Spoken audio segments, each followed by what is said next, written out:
right, is that on? Is it a M16A something? It might be the B. Wasn't there two? There was the A and the B. I don't remember. You sent me one of them, and I didn't really pay attention. It was the one that keeps saying. No, like that one. no, it's similar but not. No, it looks exactly like this tray. You know, the tray that slides out of the battery thing. It looks exactly like that, except it has a plug coming out of it. Okay. All right. Does that make sense? Oh, it's for the battery grip then, because this is when the Nikon battery grips. So Yeah, this yeah. is made specifically for the Nikon Yeah, battery grip. exactly. Okay. Exactly. Hello. I guess we are streaming. Oh, scheisse Liebe. Restream. You don't need to see that information. Maybe you do. What do I know? There we go. We're up, running. It says 3 of 3. That's good. 9 people are supposedly looking. Give me some feedback. Is the sound good? Picture good? Any complaints? What are we doing? Here we go. They do not have anything. Oh, bracket for Nikon D850. No, you can get the serial off of Nikon. No, they don't have anything right now. No, I'm looking at B&H. They don't have it yet. They're still on pre-order. What the shit? Pretty much just want to see if it was available yet. And it was showing up. Hey, Kevin, how's it going? Hey, you're welcome. You're here. Crash away. So is the sound okay? Can you hear me? Can you see me? Is everything good? Today we get to work, at least on the beginning of this, on my friend's weird steel teeth, because these have to be done tonight. So we all get to watch me sculpt teeth. And then we'll probably switch to the little skull ring and make a little gold crown that could snap in. So we have multiple metal, tiny, petite scully rings tonight. One for every finger with little sharp points and everything. Right? Brass knuckles.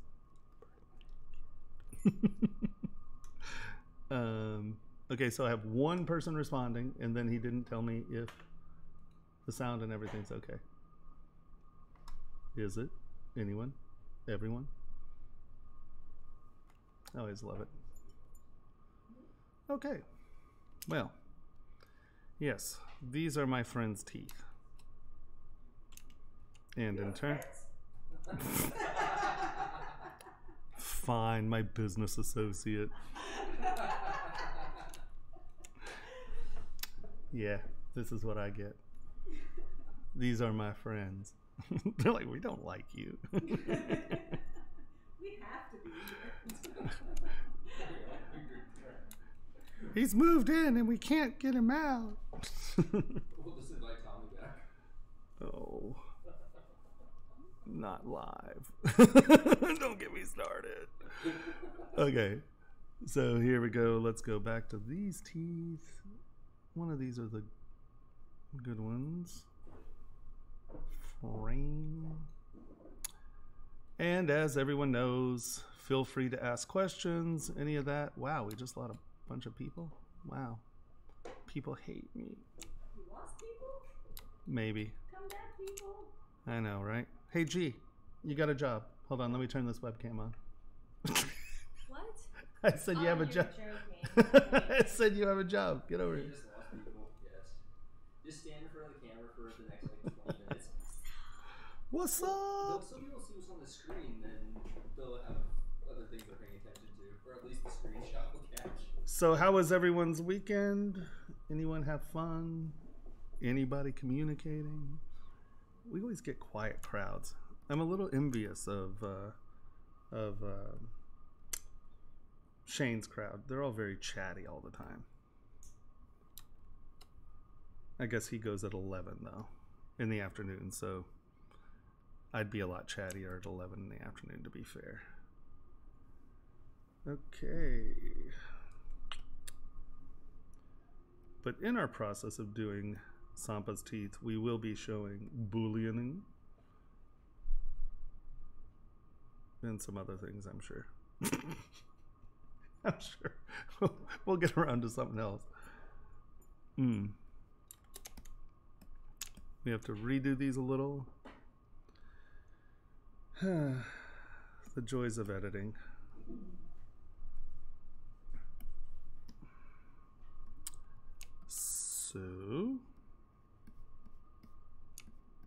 There must be a huge delay. 1, 2, 3, 4, 5, 6, 7, 8, 9. 9-second delay.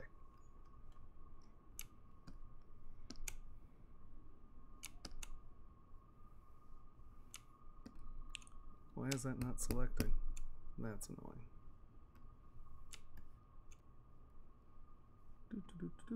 Transparency.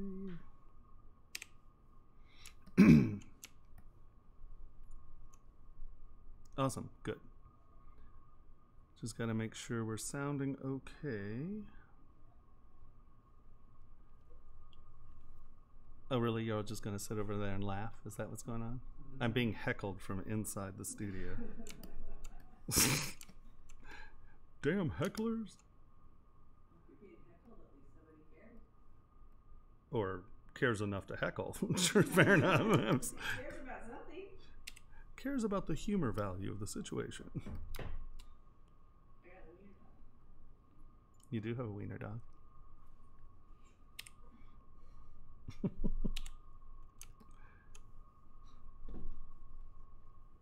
Well, see, I'm far more entertaining than you doing your Christmas work.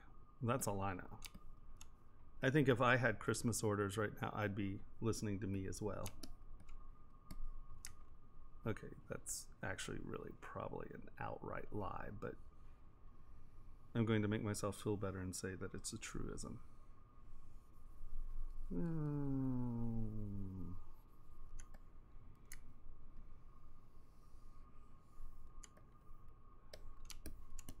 Once again, hello everyone. As you come in, feel free to ask questions. I'm working on my friend's teeth at the moment. Yes. And yeah, so if you have any questions, I am more than willing to pause on Sampa's teeth and answer any questions you have on any issues you have regarding any issue whatsoever. Yeah, I'm that casual.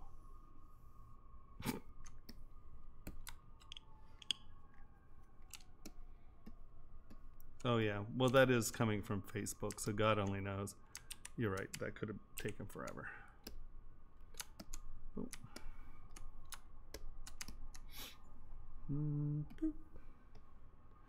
So I have these base shapes sculpted, and obviously it doesn't fit perfectly with this tooth, but I'm not going to stress about that yet because we're going to get everything into position and then we're going to kind of homogenize it all together. Project.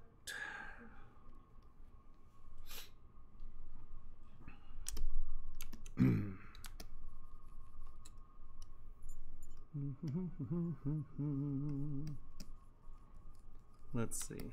I can't say that you're leaving, G-Man. Help me, OG1 Kenobi. You're my only hope. Uh-oh. Feel free to heckle.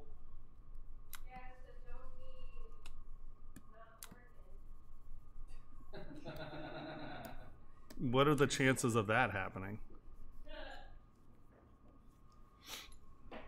Yeah, there are lags in the system, I think. Me being a prime candidate.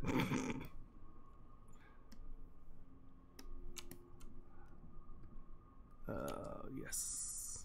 Oh, no. So did anyone do anything interesting on the weekend? Anyone do interesting things at all, anytime? Or are you guys gonna make me sit here and ramble to myself for hours again? I think y'all just like watching me make an ass of myself. It seems to be a popular sport.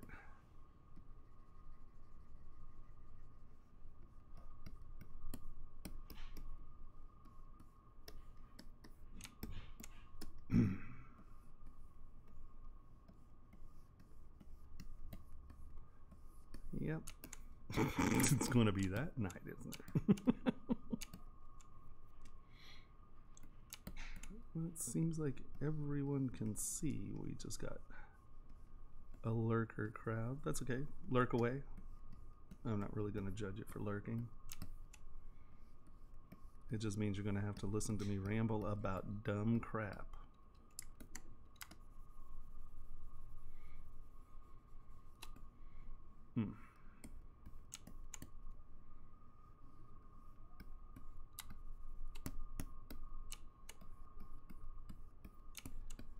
So what we have here is a gentleman who has not a grill, but each individual tooth has been filed down so it can hold a sculpted tooth.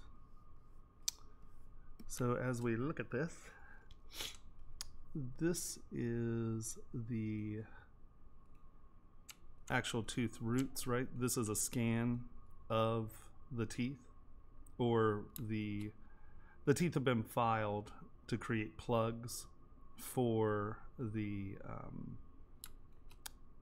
set plugs,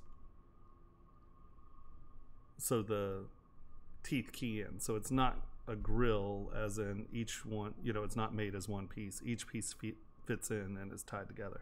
So we needed this for placing, and then I have all of the teeth sort of in, but you can see these aren't positioned. So the key is to get these into position, and they will look something like this.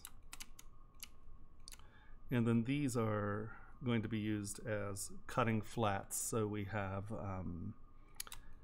clean fitting edges here, so that way it'll be very easy for them to file the teeth into place. I know, right? So here we go. And so I have this rough sculpt of the base shape, and then we are going to just get the rough shapes in, get everyone lined up, and then I will re-boolean the plugs in.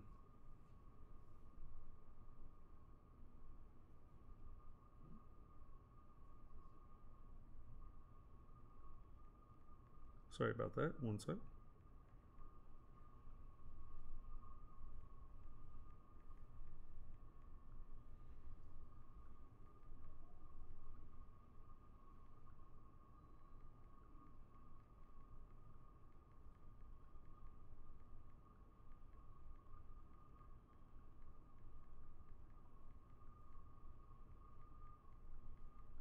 All right. Ta-da. Someone's talking to me. Hey, Kef, how's it going? Right? No, I'm telling you, it's it's a needed thing.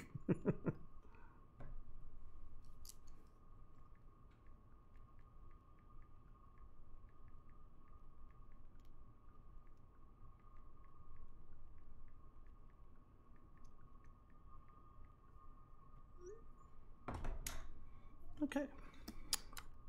But it's tricky because you actually have to get scans of the teeth, and yeah, it's definitely, it's commitment to the gig for sure. But they should look cool.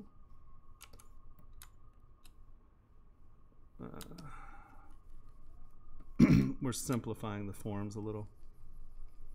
So, and as you can see, I'm not being super careful because at the end of the day, I am going to reproject back to the base teeth geometry. And really, guys, this is the same process that I'm doing right now. You can use for toys, for not necessarily adding teeth, but the booleaning and how to form joints and all of that. I mean, this is all still very applicable information, and it happens to be something I need to get done tonight. So that's what we're doing, at least until they're done.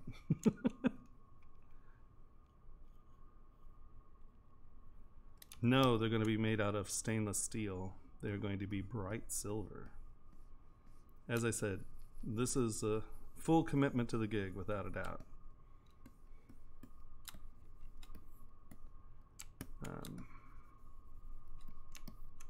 And you can see where this is over projecting on the teeth a little, and that's fine.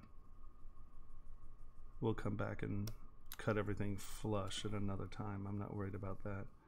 I just want to get the design in place so we then can figure out, like, you know, so this is obviously going to need to have a flat, right, for a cutting edge, because, I mean, he is going to be eating.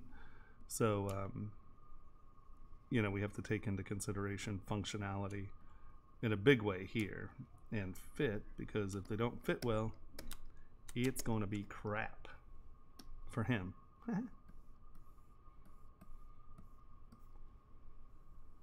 Uh-oh, everyone just got quiet in the room. Some hinky shit's going on over there. Okay, so right, and now we're going to divide this up some. I'm definitely going to have to figure out music at some point.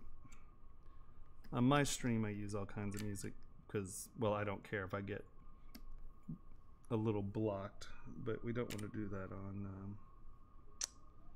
on ZBrush's stream. Ask G to sing next time. She can sing traditional songs. She gets paid quite significantly. she needs to start singing. It's 3:15 Tuesday afternoon here in Sydney. I'm so glad they moved the orange thing. What was the orange thing in the background? What did I have in the background that was orange? Orange? Your octopus? No. In the off direction.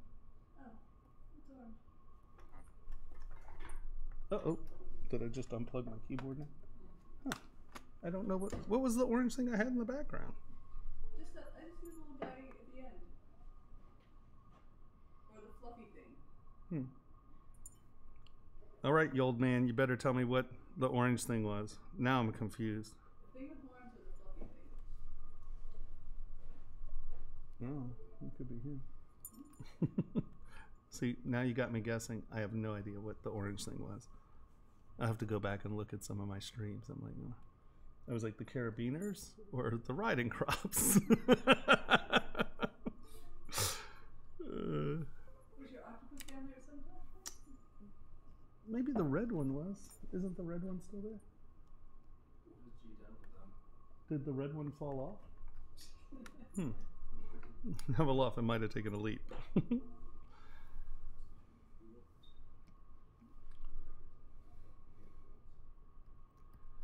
So if anyone knows anybody at Hibiki, we're looking for sponsorship. Suntory. Well, Suntory, true. Yes. You're We're right. not going to be that picky if we're looking for sponsorship. Suntory, Hibiki. All right. Down that far? No, that's fine. You take anything from Suntory? Maybe. Okay. Would you say no? No, that's true. I wouldn't. So anyone knows anyone at Suntory? Fair enough. Or Yamazaki, we're not that picky. Was it the carabiners? Am I just at a different angle? No, hold on. Now I actually have to look at that. He said I had something orange in the background, and it made me look like I had an orange, a clown nose. It might have been the carabiners. Okay, hold on. I have to look at that now. It's not about the education. Right, this is not about education. This is about Tomas's clown nose. Where is streamer? Streamer, ZBrush Live. I have to look at that. That's too priceless for words.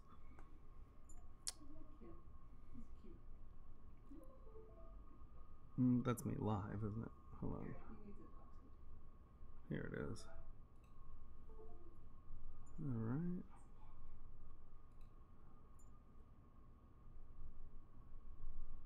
How can I get this bigger? Oh, yeah, it was the carabiners. I like that it's informing me that I shouldn't be watching a video because ZBrush is live. Haha. Oh, my restream information. There we go. Okay, so the camera's lined up so they don't look like they're on my nose anymore. Nope, they're behind my body. Score. I'm like, can't be having a clown nose. I already look like a great white shark. My chin just goes straight to my chest. You know, I have no chin here.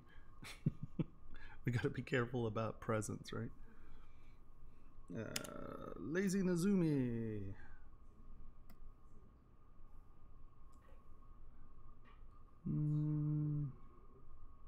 Is that straight? No, it's a little bit off.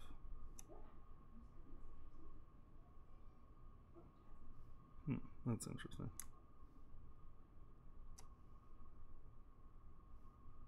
What was that?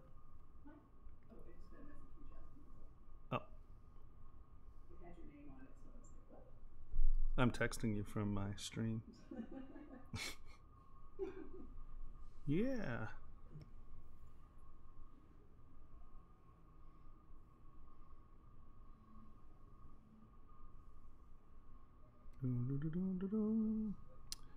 So we're making these edges a little bit more simple. Also so that we don't have horizontal lining problems, because these are going to be stuffed onto pegs in someone's skull. So I can't guarantee accuracy, right? Sampa's gonna text me, no, you need 1.5 mil up at the top. I know. Everybody relax.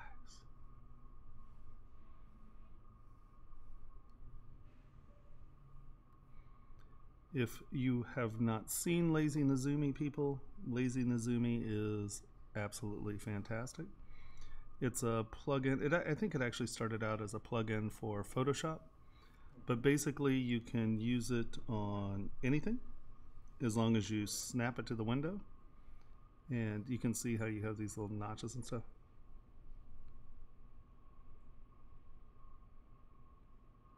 What this thing is? This is a tooth. It's a toothless. Someone's toothless.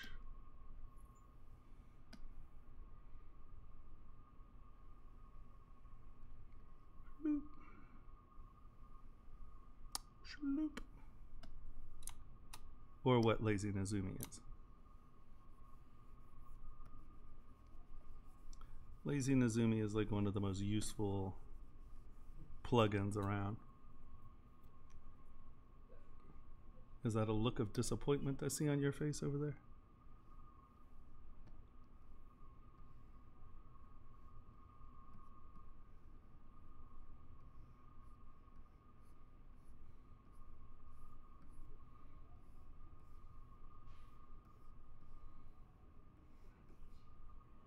So I'm almost, I think we got the last bit of my Twitch thing sorted out.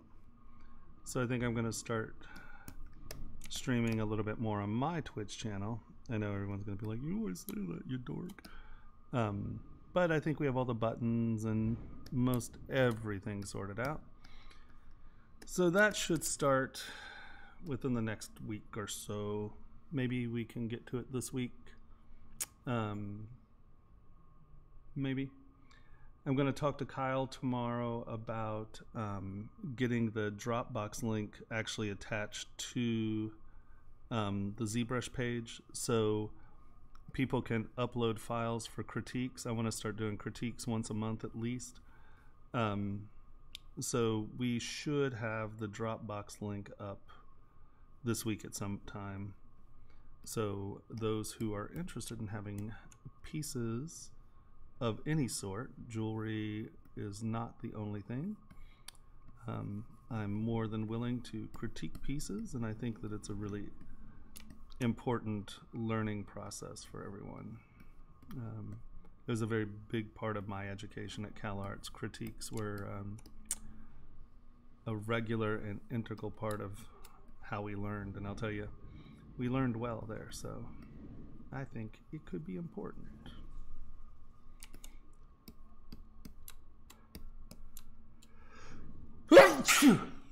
Excuse me. My sinuses are freaking out. The barometer must be changing again. Is it starting to rain again tonight? Are you asking us? Anyone? Tomorrow. Tomorrow? So yes, the barometer's shifting, unfortunately. Where? Where?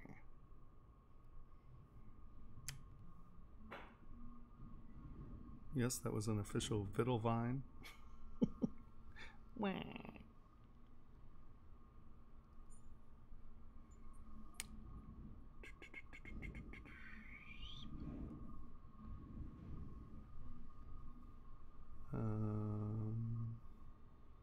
Yeah, anybody have any questions, comments, conversation, anything? Bueller. Stoop. Stoop. That might just be turned up a little too high, but it'll be fine. Because I don't want these to be super hard edges. This is inside a mouth after all.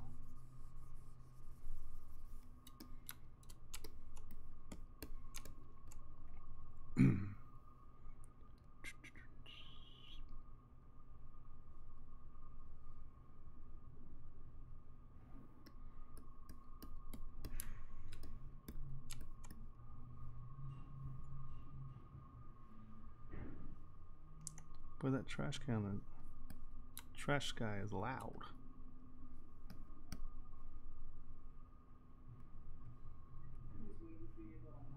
I know, right? Whoa, whoa, whoa, whoa, whoa, whoa, whoa.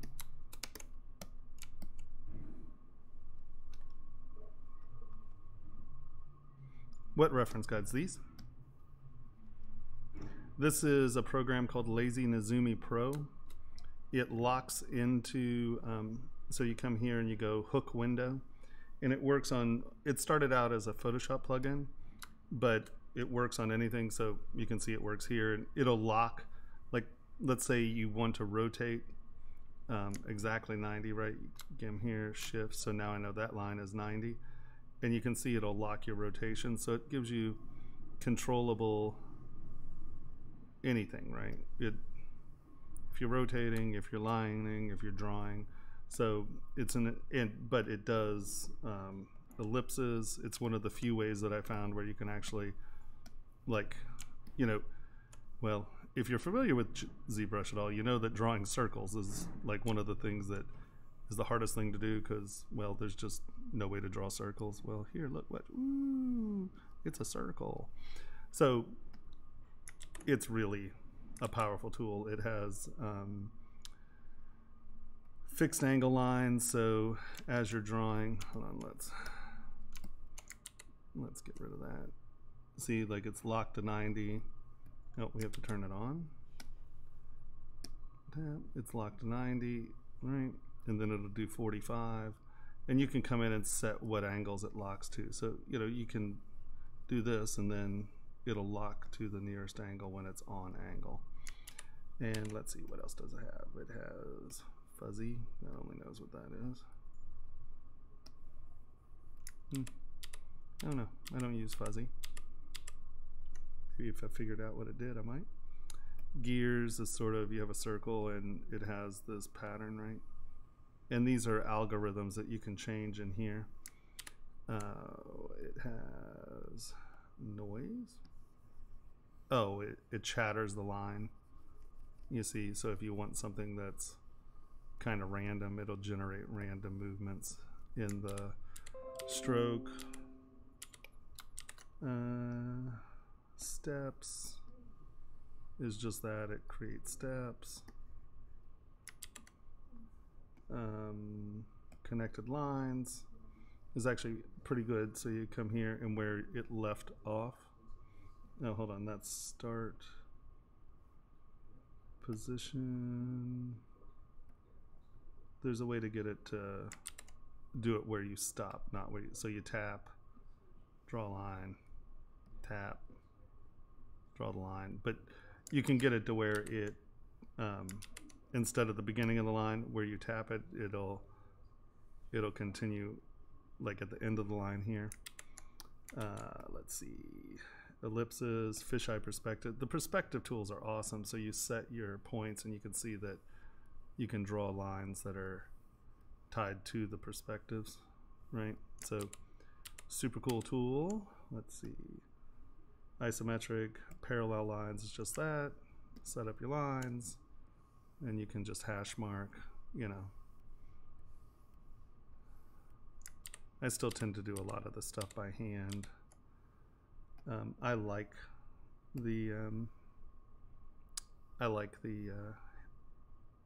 randomness that you get out of doing things by hand. But like, let's say I was trying to match, you know, this ellipse, right? We'll just drag it here, and then you can kind of distort it to match your line, right?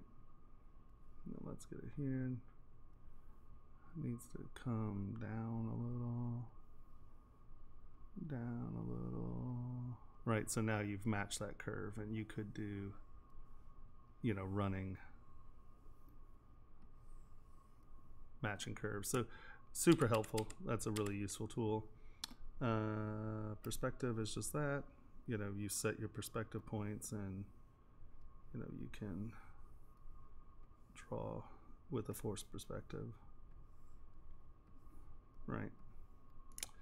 So that's helpful. Don't use it a lot, but when you do need it, it's awesome. Radial lines, once again, same thing, boom, and you're just, right? So you can generate solid radial lines, vanishing lines. Yeah, once again, it's just vanishing point stuff, right?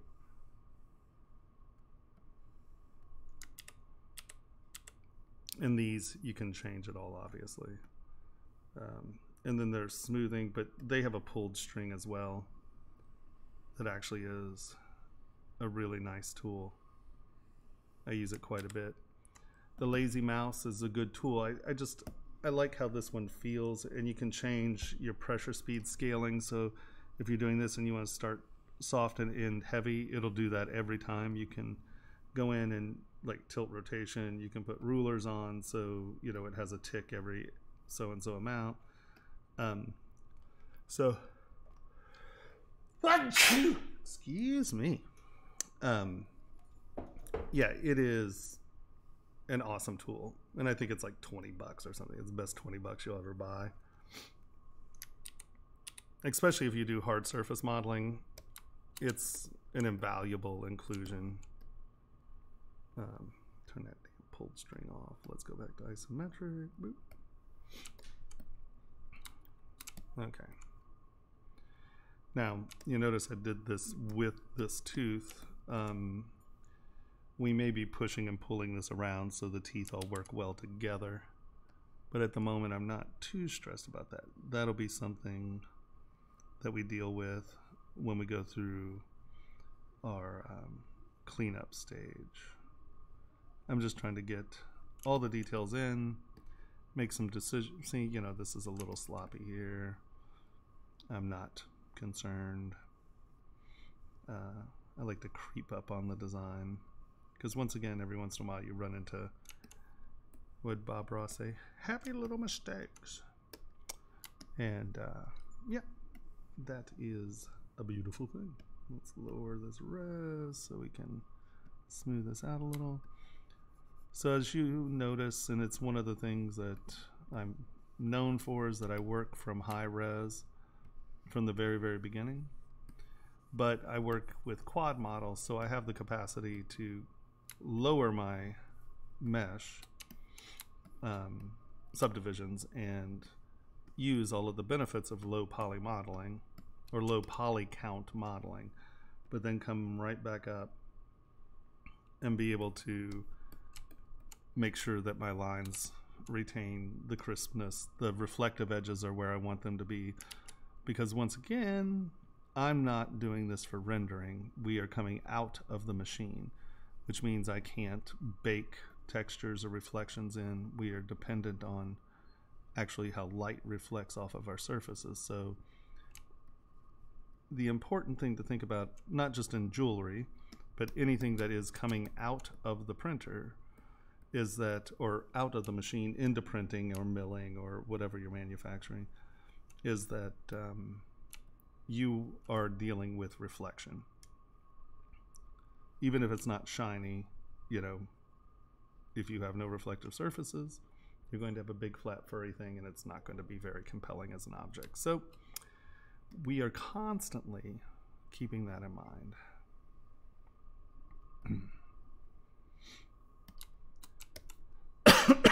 All right, I think that's close enough to sort out at the moment.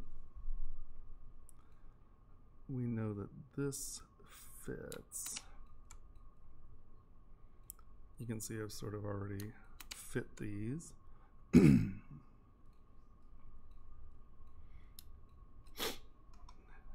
We have the force curve, but from the front it should look straight.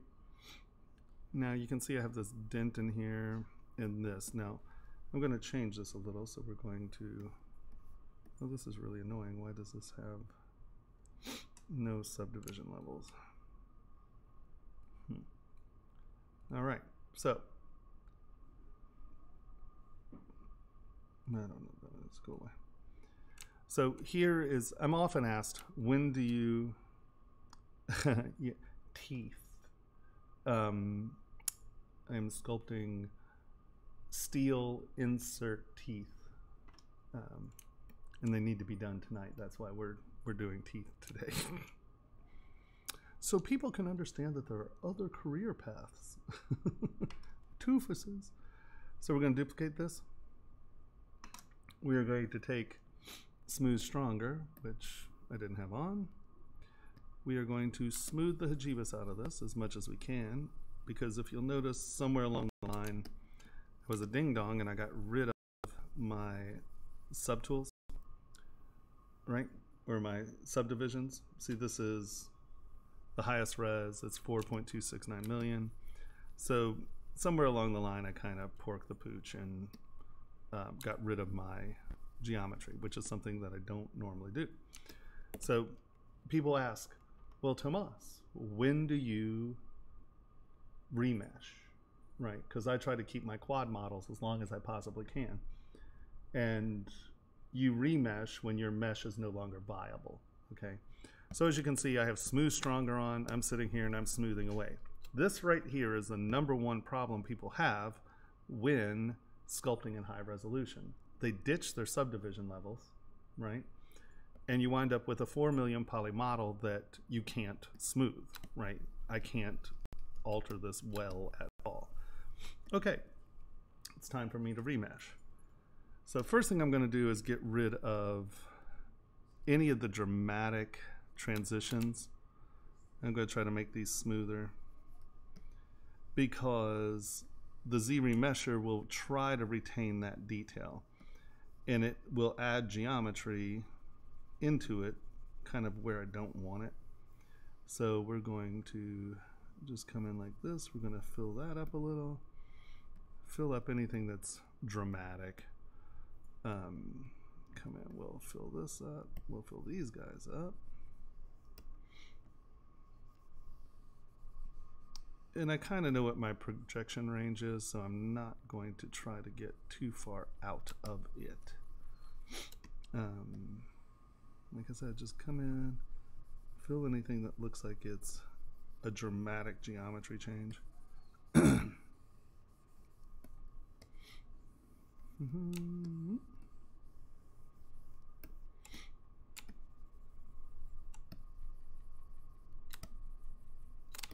Okay.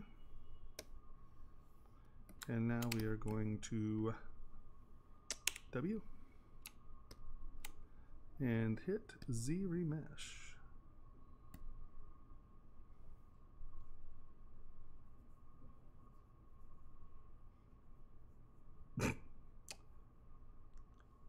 Well, I don't know what you said, Mahmoud, but I assume it was funny.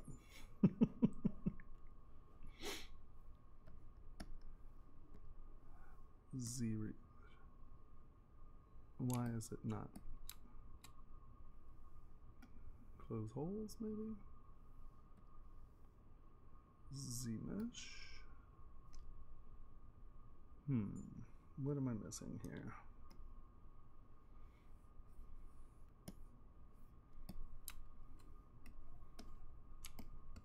Mesh integrity.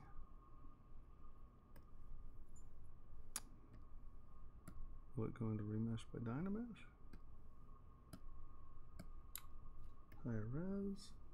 No. What do I have selected that is preventing this from happening?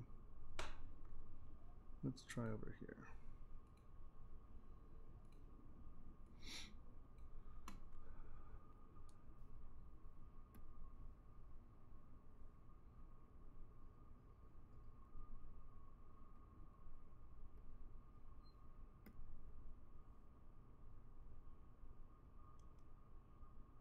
Okay, well that was weird. I don't know why my gizmo remesh isn't working. Hey Marco, how are you doing? Yeah, we are making teeth today. Dun, dun, dun, dun. I don't know why I wasn't remeshing through the gizmo. I'm sure it was me. I have something set. Hey Oiled, I didn't see you there.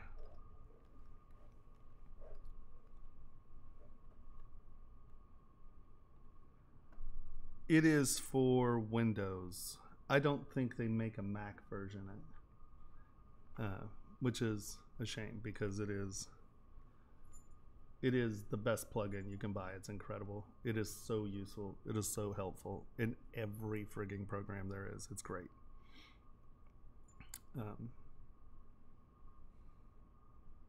No. Damn it. I set my... Oh, hold on, escape. I completely grabbed the wrong slider. Sorry, guys. We need this to go down. These numbers, I have no idea what they mean. Remesh.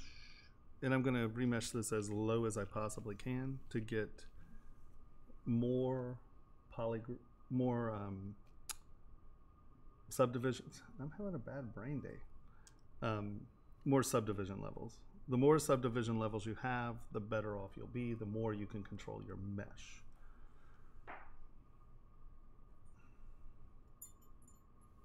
Isn't that right? Right. See, even they agree. Right now I'm sitting here waiting for this to process. You know, if I had a gigabyte of RAM.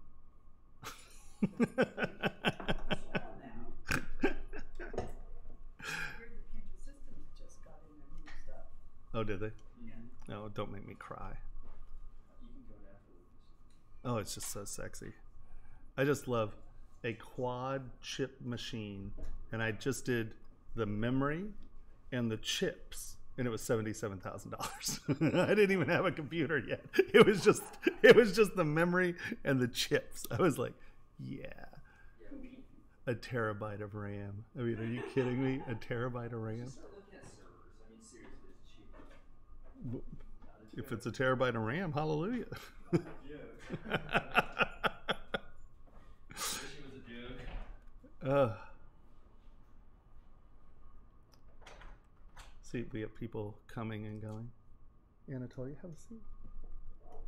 That does not put me on camera, does it? No, Okay, then I'm good. not much. Not No. much. Just my nose. My nose isn't that big. Okay. Oh, wow, it is there. No, I'm totally kidding. Okay, but see what I mean here, guys? So it tried to keep this detail, right? Now, and this is why I wanted to show you this. I kind of hoped it was going to be easier than this, but this is what you want to try to get rid of when you're remeshing. So that's why remeshing to the absolute lowest is a good step. Here, let's go Q, get rid of this. Let's smooth this out. We don't want to distort it too much. All right, and now let's see if it'll allow us to do it here. See, remesh. Oh, there we go. Okay. So now you can see that I eliminated that stuff. We're going to remesh again at its lowest, and it will, there you go. And you can see what I mean. Now we have a nice, clean quad mesh. In ZBrush, is there a way that I know the casting weight? Yeah. Watch this. Are you ready? This is going to be really awesome, Tim. We come right here. We go over to plugins because you will have downloaded the Kitco metal cost. And you go right here, and you go get metal prices for subtool, and here you go. This is its weight, and this is what the price is at spot market off of Kitco. So it's spot. Are you guys out of here? We're out of here, and we're taking a camera lens. So Which one are you taking? The 20. we'll just say You need it. No, that's fine. That's the only one I ever shoot with. I'm like, I need to learn to shoot. It's so funny with the 80, or is it the, Everything. you know, I'm so used to like getting super close onto everything. Anytime I initiate a photograph, I'm like on top of it, and it's like, I'm like, okay, I need to practice with that. Yes. So yes, this is the way that you would do that. See, look, 18 karat yellow, that's white here. 18 karat yellow, $227 a tooth. Toofuses.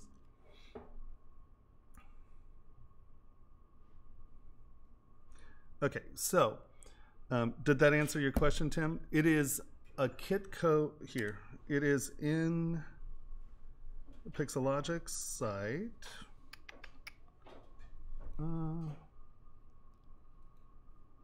Pixo.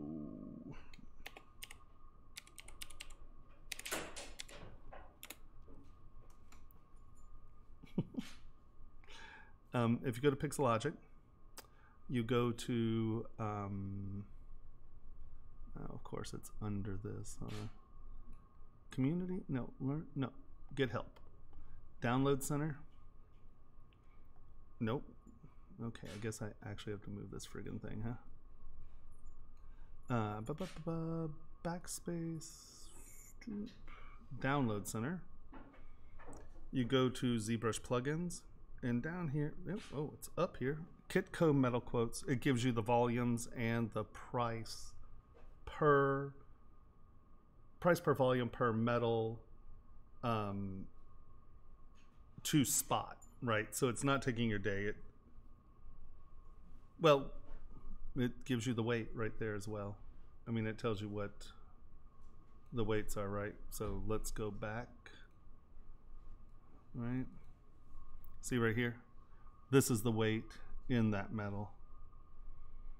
And that's why people are like, well, you know, I don't understand. You know, they're like, oh, it's calculating wrong because, you know, it shouldn't be that. It's like, well, yeah, actually it should. You're getting your volume, right? And then per value. So weights, there they are in grams. And if you print this out, if you save it, it actually saves in troy ounces, grams, and ounces. Something like that. It'll give you all of the different, like if you're not in grams, but you're in troy ounces, it'll break it out. Yes, it has to be a closed solid mesh. And so often when you get, this is not a solid mesh, just hit close holes and it fills it up perfectly. So yeah, there's that. And now let us divide this a couple times. What are we at, 18? Let's get a little bit more in there. Bring this up. And you can see that it's changed a bit. I'm just gonna grab move elastic, and I'm just gonna whoa, that does not need to be that dramatic. We're just gonna pull it up so it's close to the surface, right? Righto. Just get it close. You don't have to be super picky, but this is where transparency and projection are really helpful tools with one another, because you can see where it is sitting in relation to the other surface, right? And now you're going to see that these are way off, but I always want to see where things are. I'll do my first projection at a low poly. If you'll notice, I am not just coming in and increasing my distance. It's a bad habit to get into. Like in this case, right here, let me smooth this out. We'll get it off again, right? In this case, it is easy to just go up to 5, let's say, project all, and there you go. So you got a pretty clean projection. Why this is what you looking for? Is it downstairs under my coat? Because I came in and pulled it off. I might have thrown it on top. Right? So, you know, do it a low poly and check. Now the thing is when you start, okay, let's just explain projection real quick here. Boop. So, when do we have lines? Okay. So, you know, let's say this is your surface. And then this is your shell,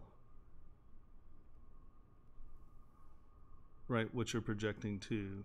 And, you know, it kind of does this. So they're not perfect, right? And that'll do that. Right? So what the projection distance, let's say you say 2, right? So what 2 is the distance from here to, let's say this is 2, okay, about that far away from the surface. So it's out here looking at 2 distance for that projection, right? So here it's gonna, oh look, we found it within that 2 projection, so it's gonna project to it. And then what you're not going to do, and why you get the solids, like it's looking right here for that, and it's doing this, and it doesn't look beyond that. The other thing it does not do is if you have, or the other thing it does do is it's looking past that line. So let's say, let's just do it like this. Okay, because I'm talking about these areas in here, right? You have these trenches and step. Now, that's a really bad example, Tomas. Ridiculous. Okay, so in here, right, we have these shapes that are doing this.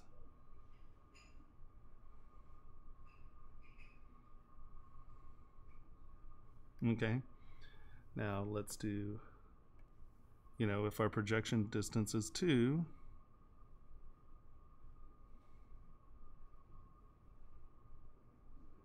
right, this is going to project to that just fine.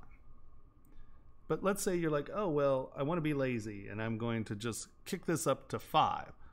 Well, now this is our projection distance. Now, if you'll notice, what it does is it's now off. Let's see. Over here, this line's over here, right? So you get this crossover of the projection distance, right? So now when it's looking, and actually I'd say it's even, you know, it's more like this, right? And so now when it's looking in that parameter, right, it's looking all the way over here. Here, let's do it more like that. Okay, so this is looking all the way over here for a negative surface to hit.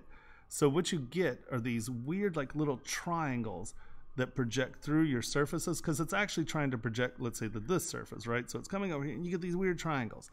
Now a lot of the times you don't even see those weird triangles, but what those weird triangles are the death knell to printing. It is a nightmare.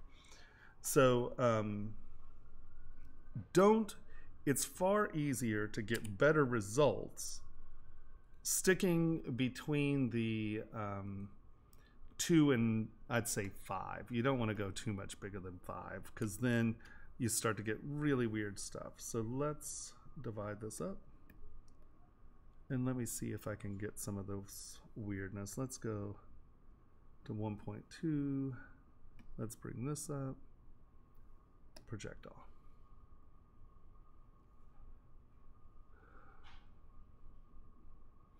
And the thing is if you don't look through every crack or everywhere there's like a cup, you can wind up with some really weird geometry really quick and you just don't know it. Sometimes this works, sometimes this doesn't. I mean, sometimes it projects perfectly fine, but it only takes wants for it not to. Let's see if we wind up with anything weird. Let's get our lines. Yeah, but I'm not, you have to have the original model in the morph target first. Yeah, none of these were all soft enough that it didn't work. I'll show you in another part. But it's just, like I said, you can get it to work. It's just much better working habits, because if you get lazy and you're not paying attention, I'm like, oh, look, that worked. And every once in a while I do this and it works great. And then I'm like, oh, well, why don't I just do that? And then you wind up with all this noisy, horrible meshes. And yeah, it screws you. It's very difficult to get rid of all the triangles. So,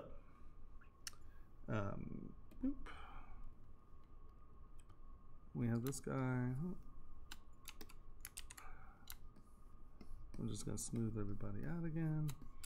The other thing that's sort of important to think about when you're projecting is I sort of view the projecting once or twice to get the geometry sort of in the right place, stretched out, looking nice. And then you divide it up, and then you reproject again. But you want to go back and smooth that stuff in between the higher projections. At the lower projection levels, it's fine. But at the higher projection levels, you want to come back and smooth it, because that's also another place where if the geometry is perfectly projected the first time, and then you divide it up and you're going to project even more minute detail, if these are coplanar surfaces, it's going to look for the next surface. And so often, once again, you'll get weird triangles trying to find other surfaces.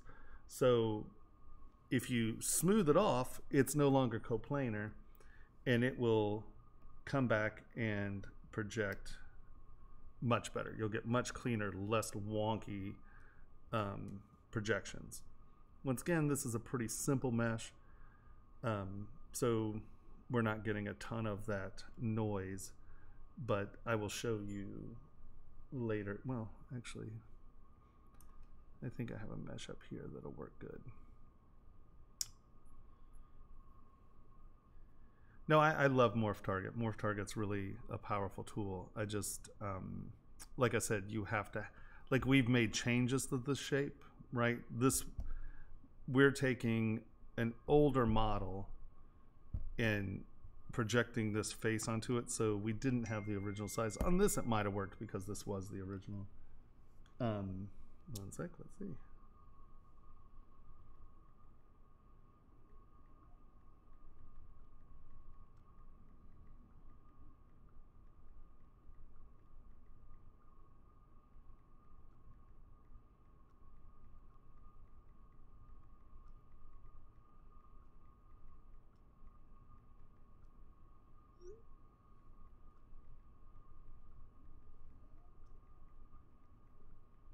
Okay. All right, and so you can see we have a nice clean projection. And now I also am at 4.72 million, right?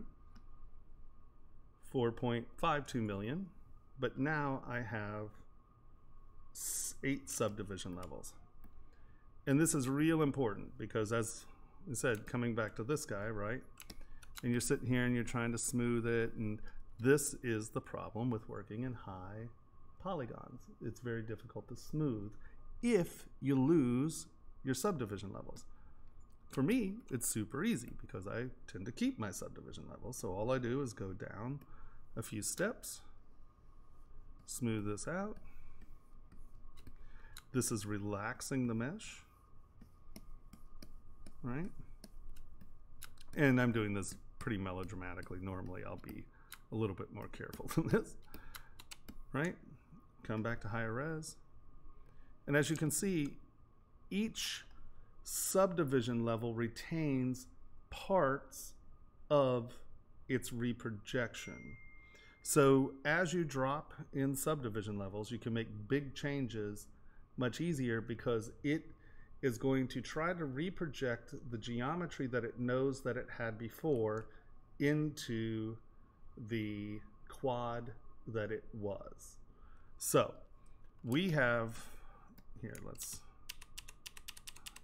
pre-smooth this so we're not losing any of this detail. Okay, here we go, right? We have pretty sharp detail. Let me put some rakes in here just so, oh, okay, okay.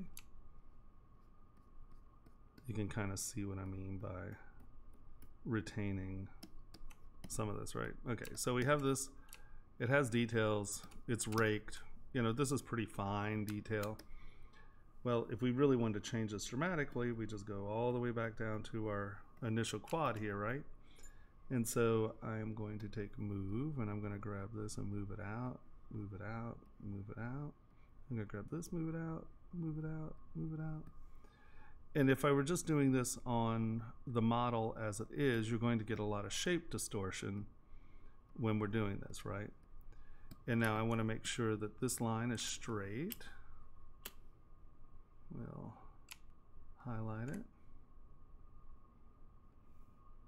We'll hide this. That's fine. Come in here, we'll go W. Hit on that spot. I'm going to bring this right here. I'm going to rotate this to where it is sort of where I want it. I'm going to do this. And if you'll notice, I grabbed this, right? And I went like this, and if you'll notice, it's pinching the things that are on this side towards center this way, this on this way. There we go. We've shuffled that around a little. Here, this is a little bumpy. We're going to drop this. We're going to make this a nice smooth curve. And here, let's scoop this in so it has this nice transition. Now I'm only doing this for you guys. That won't be in the tooth, but right? You can see that there's some bumpiness here. And we're like readjusting the main forms of this after sculpting, and it's like, oh, well, this can be very destructive to a sculpt. It's details, right? But we're going to do it here. And then as we come back up, you can see it didn't distort this much at all. Now you saw when I straightened that line, right? Well, I did that to show you this. Because we sculpted it curved against the base, against the actual geometry line, when we straighten that line, see what I mean? It is going to try to project to that initial form. That initial form is not straight. So it's going to get squirrely here. But as you'll notice, these curves have become much nicer, right? It's actually a nice clean curve, and it wasn't beforehand. So it's a good way to really tune your forms up by having your multiple subdivision levels. Let's get back to here, right? And see, that's much straighter because I didn't torque it. Yeah, of course. I usually use Smooth Stronger. I use SK Trim Polish. I have Flatten, H Polish, and B Polish that I use fairly regularly. It just depends on how the constructed geometry reacts to the polishing. Often you'll get like weird lumps. You'll often get, so a lot of times when you get bizarro lumps, you're smoothing and you get this boom. It's because it is sucking the surface from under here up to here, and it's kind of pulling down. So anytime you get that, undo, do it with back face masking on over that little area, or mask that under area off and just, you know, so just masks the surface that you're working on, and then you won't be pulling stuff up if you have undercuts that you need to get rid of, so you can't use back face masking. But yeah, it all depends. To be deadly honest though, for stuff like this, no, I would never use polish because I want my meshes to relax, right? So I'm gonna lower res, and polish isn't correcting the geometry. Do you see how the mesh relaxes into its form? It's nice. And so even when I come back up, right? Higher res, higher res, higher res. You can see we did a lot of smoothing, but it still retains those guidelines. And then I can just come back over and restroke on it. And that keeps my meshes much cleaner. And yes, I do go over things a million times. I mean, it's like, oh, well, I want this. Well, no. Oh, I want this. No. Oh, I want this. Hey, there we go. Because I'm a hunt and poker. I'm always interested in seeing what the surfaces do and seeing, you know.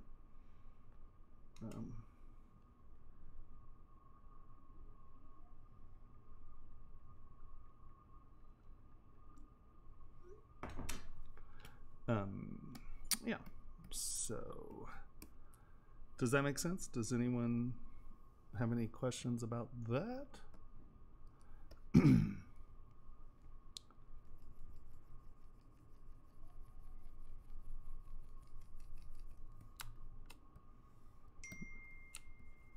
Wow, I'm being blown up by all my friends who don't join chat.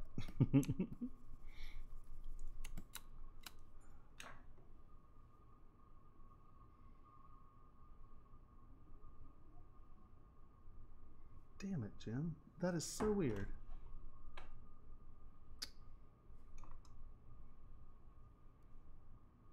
So I guess I'm not streaming to my page. What is up with that channel? I'm hosting Lanya. How am I not hosting my own self? That is bizarre.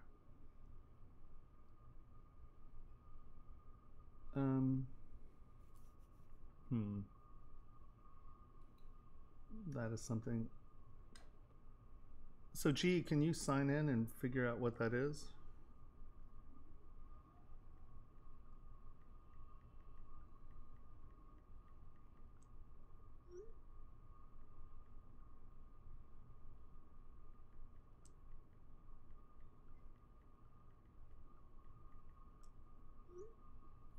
I don't know.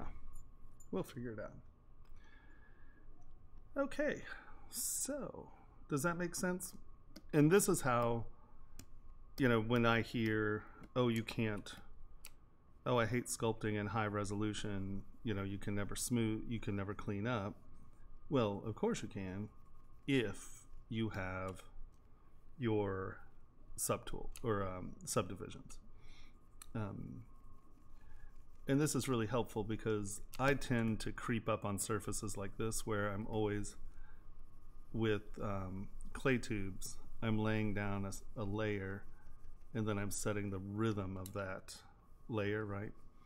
You can see the flow of the stroke. It keeps everything kind of going where I want it to go. And this is kind of how I build my surfaces out, right? And this allows me to create convex and concave curves. You know, do it at an angle and you're going to kind of get more of a concave curve. And do it real straight across, just up in the middle a little, barely tapping out. You'll get a convex curve. And so this is how I start to plan my reflective surfaces. And I can't do this at low resolution. You really need to creep up on these things in high res. The other thing that I do is that because I do not have a real plan most of the time, right? So it's easier for me to just fiddle-faddle until I find something I like, right? It's like, okay, well, you can see that these are no longer the same shape, right? And what shape do I like better? Well, actually, I kind of like this side more. Now, this is from the front. How is that going to look from the side? Let's bring up a lazy Nazumi. Isometric is right. And the nice thing about lazy Nazumi too is that, like, you can see that this isn't perfectly on screen. I don't have to like sit there and futz with it to get it perfectly on the angle, right? I'm gonna homogenize these two. There we go. And now, as I come and do this, I am on angle. I don't have to think about it, you know. There we go. Really? Yes, it is. And then we will put this one in here. And we will do the same here. Because we simplified the last form, so we're just going to tie this form into that form.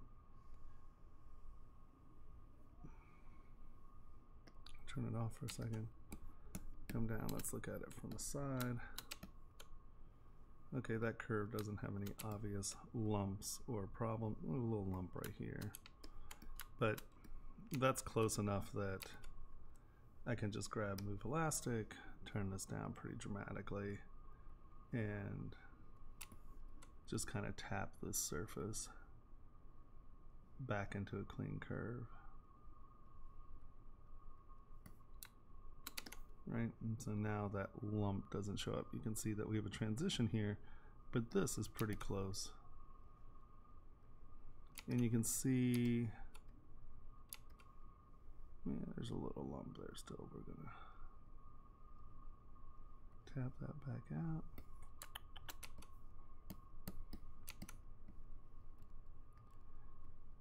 And I'm defining real clear surfaces here. Once again, can't really do that when you're starting with low polygons. So I find it really important for me to be able to define my surfaces at this point pretty cleanly, so I know where my reflective surfaces are and what I need to futz with to get them to work. There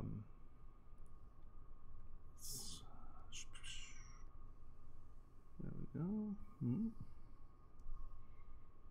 And if you notice, I made it a little smaller because this allows me to come in and treat this edge as a facet. Right. I've changed the angle that this face is facing as opposed to trying to get it flat. I have a flat surface here on front, and then we have like that little angle heading back in the other direction, and I know that that's going to create a nice line right here that I can track, because this is the angle you're going to see this from for the most part, from the front.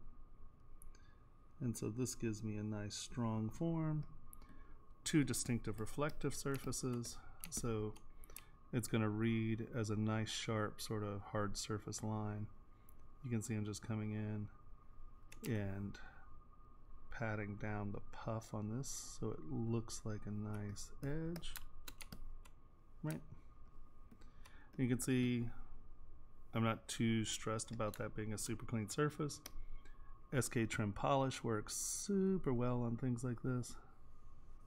And I'm just going to come in and get this surface sort of nice and flat. We'll do the same to the front.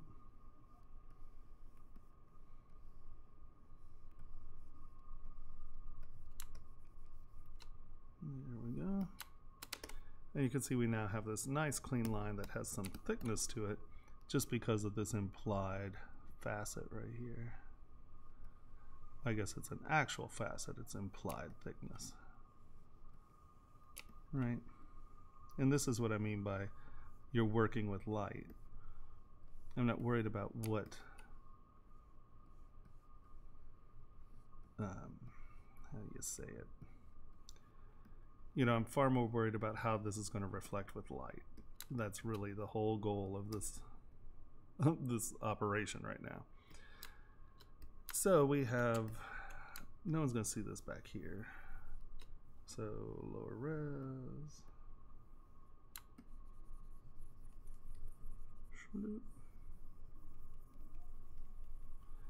And I'm not even going to worry about this side because this side is going to finish itself off.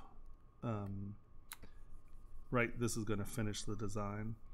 And as of right now, I don't know where the other side of the design is. So I'm not, you know, there's no way for me to make conscientious decisions here until I get the rest done. So I'm just going to get it smooth, sitting on a right plane. Yeah, it's a little lumpy.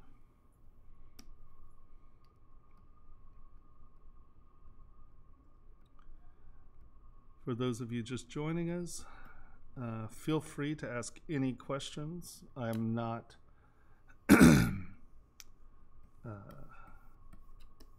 have no issues stopping a specific thing here and then answering questions, so please ask away.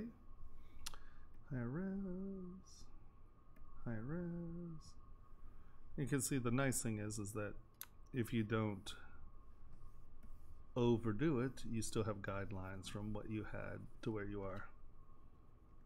Hey Raytheon, how's it going? Now, yet again, come back. Clay tubes. You'll find that 99.9% of what I use is clay tubes. I just find it the best creeper tool there is. I'm always just trying to creep up on those surfaces, you know. So it allows me to do these layer step-by-step things that are kind of hard to do otherwise.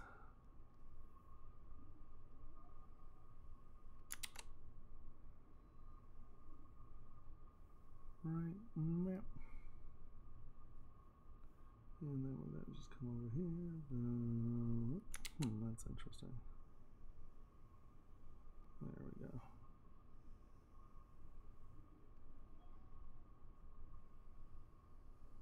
Open atom. And then we have this sort of line. We'll have this sort of line. Negative. Negative. All right. Look at it from the most viewed angle.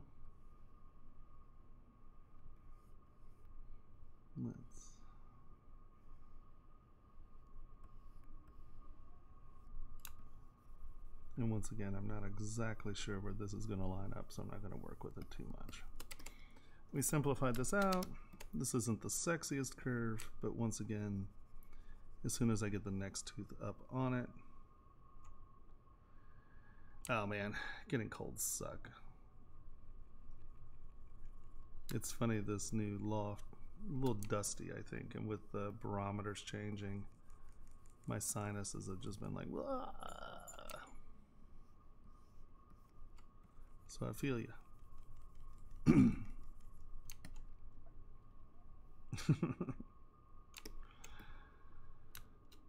Okay, so this is blocked up and ready to sit next to its counterpart. Nope, its sculpted counterpart. Is that it?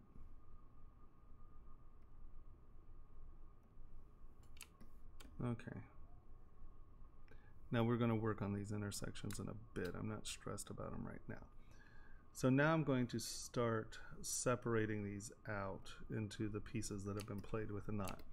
Until we get folders, I just put paint on them, and then that way I know that it's the thing I'm looking for, right? So there we go. We're going to grab that, drag it down here, and there we go. That's the next one. So now let's come up, find our next one. That's that one, that's that one. There we go. Now let's grab you and pull you down here.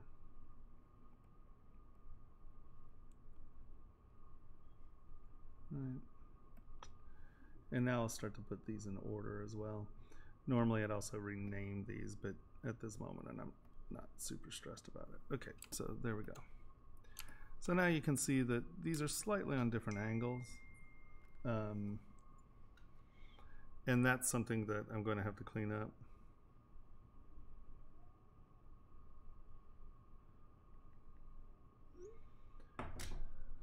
Yeah, on my, see, like on my channel, I'm hosting Lana, not Pixelogic for some reason.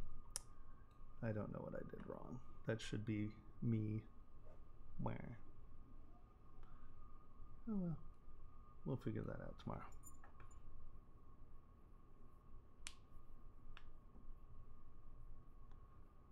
Oh my God, that's not good.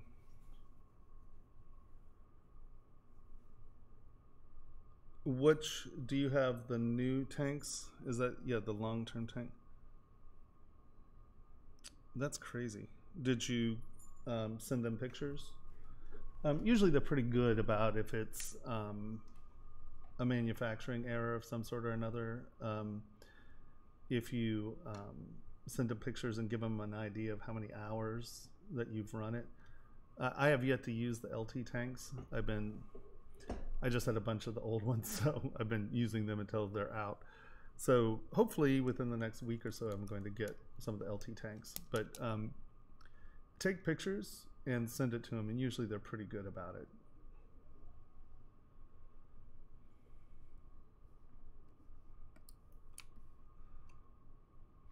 Ooh. What are we doing? There we go.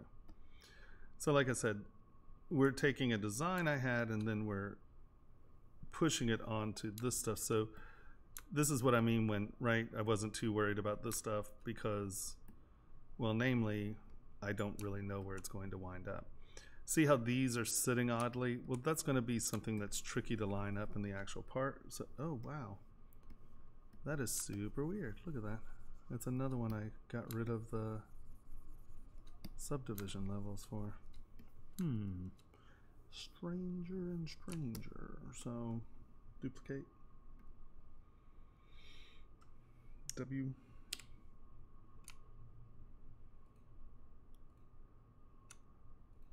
Z remesh.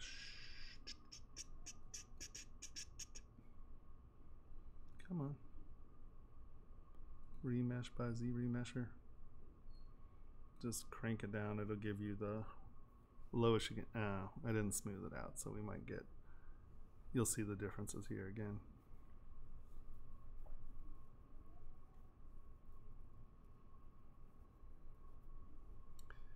Yeah, I mean, every once, like I had a terminal failure on one of my tanks where literally the whole thing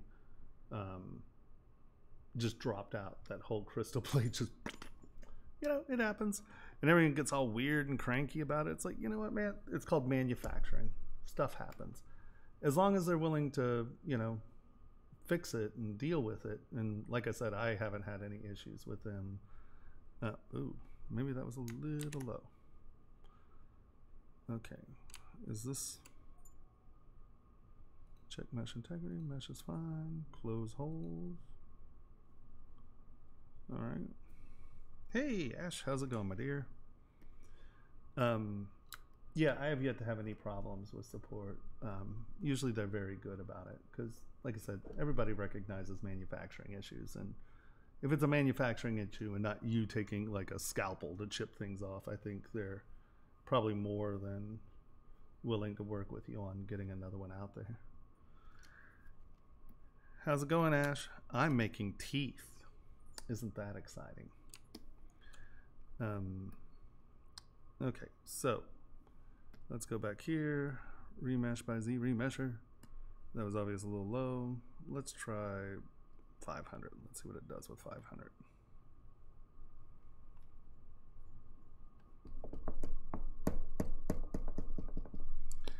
And so what we're going to do, I have the scan of his actual teeth stumps, and we will get everything lined up and looking good, and then we will use the teeth stumps.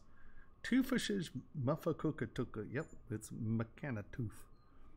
And I will make these where they're flat on one another. We'll get the, you can see how this is sort of looking, and it's tilted this way, right? The head's too far this way. But that's also because of the shape of the actual teeth. So when I get everybody up and on, I will homogenize these lines, make sure everyone looks straight and good. But I needed to just get it on the tooth first, you know, because these things do have to fit, which is, it went to 1 million. That's as low as you went. Did that even do anything? Okay, hold on. Let's hide stuff. What's going on here? Did anyone see it? An error message? I wasn't really paying attention. Smooth Stronger's on. Let's... Oh, cute. So once again, try to get it as smooth as you can.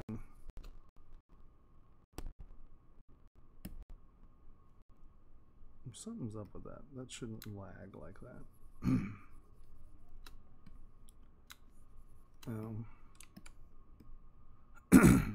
Yeah, we had a weird remesh. All right, Sculptures Pro.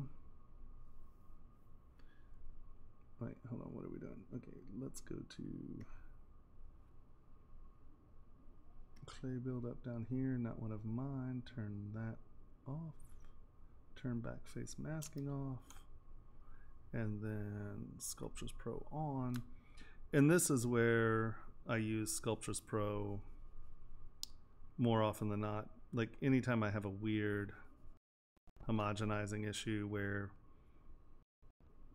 like it shouldn't have thought that hard about that.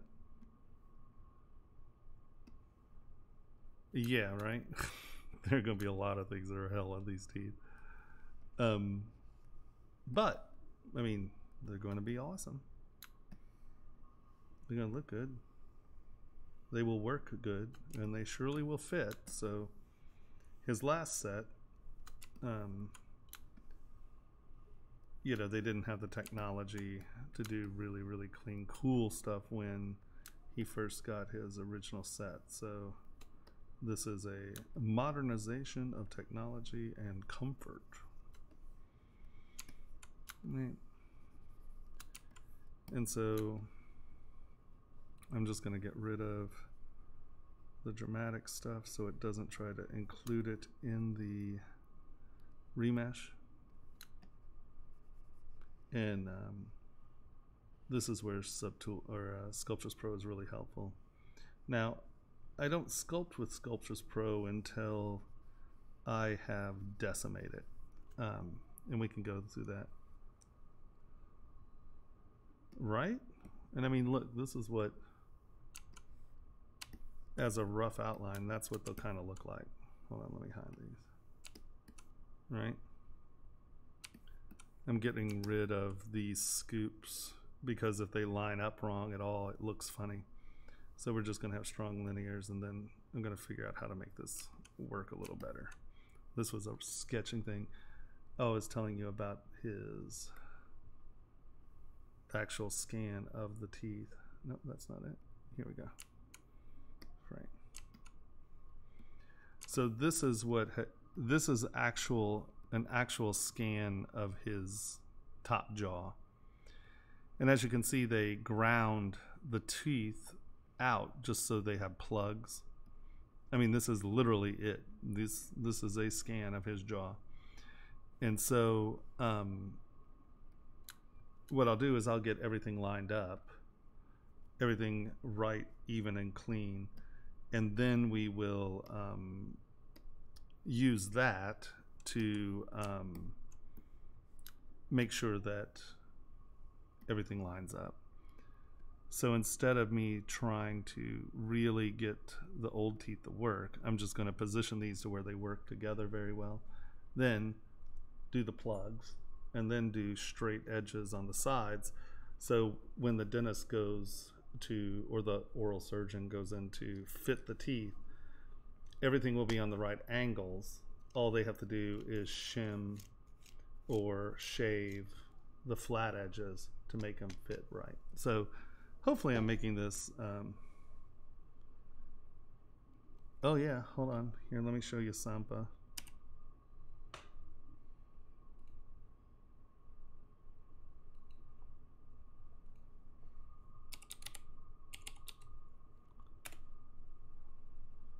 Nope, not his paintings.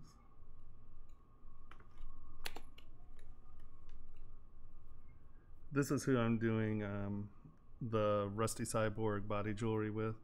But as you can see, I mean, he has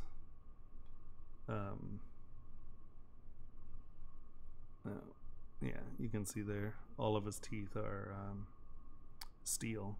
There you go. And so we're because you can see these are pretty simple. Hey, look, one of my rings. You can see these are pretty, oh, there's another one of my rings. These are pretty simple, so we're going to make them a little bit more. He has normal caps put on right now, and then we'll do these, and then we'll do the next set, and then the next set, and just sort of piecing them together for now. But yeah, real grill. Tain't no joke, that's for sure. Yes, I am. We're giving him fangs, man, so it's like the next set I've got to key in. Like, this has got to have a flat surface. Once I know where this edge is, this needs to have a flat surface, so when we do the next teeth, they key in correctly, because these are getting a little longer than its normal in size or so. Well, he has a guitar that has big metal edges on it, so maybe that is a war axe, right? Yeah, so we have this W remesh by remesher. What do we have? Let's take it down to 300. Doom doom doom doom doom doom doom doom doom. Right? It's no joke. I mean, it is full commitment to the gig. But I mean, so you saw the jewelry that I'm making with him. Hold on, let's go to art. There we go.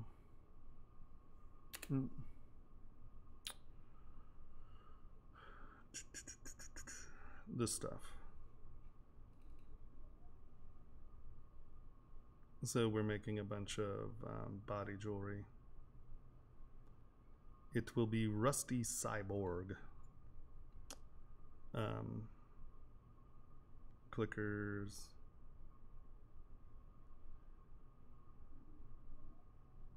So a lot of sort of biomechanically stuff. There you go. Yeah, so commitment to the gig, right? All right. What's going on there?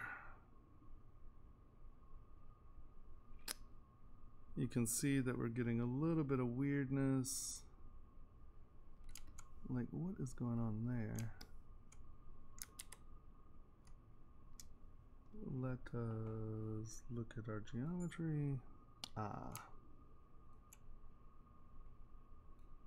Something's going on there. So before we do that, I don't know, did you guys see this? So this is where you need to look around, right?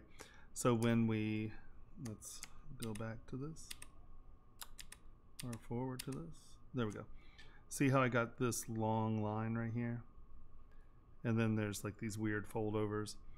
One, it's because we chose low geometry, but this one, obviously something's going on. So when we come in here and look at this, you can see how this did not homogenize how I want it. So two options. We'll kind of stick with this right now because this is okay. Cute. And you can see when you use Sculptris Pro, that weird geometry should go away. Right? And so now that should be much cleaner. The other thing I'm going to do is Control W, make it all the same polygons. Sometimes ZModeler recognizes polygons, sometimes it doesn't. W, Z remesh by Z remesher thingy-mabob, do the same thing. And we shouldn't run into that line issue. I think they're stainless steel if I'm not mistaken. No, we wanted it to be titanium, but I think that the oral surgeon convinced them to do it in steel for some reason. There's a reason. I don't know. I'm not sure what that reason is. Okay, so now you can see we have a nice clean remesh, all that weirdness in there. So when you're remeshing, you know, pay attention so you don't wind up with dumb stuff. Divide this rascal up. Lower res, first projection, getting things in the right areas, so I'm not going to worry too much about it. Yeah, projectile. Boop. You cannot mirror image. No, each one of these. I did a rough mirror image to get the geometry based in so I could futz with it, right? But no, there's no mirroring because his teeth are radically different. I mean, let's go back up to this and you'll see, you know, here, let's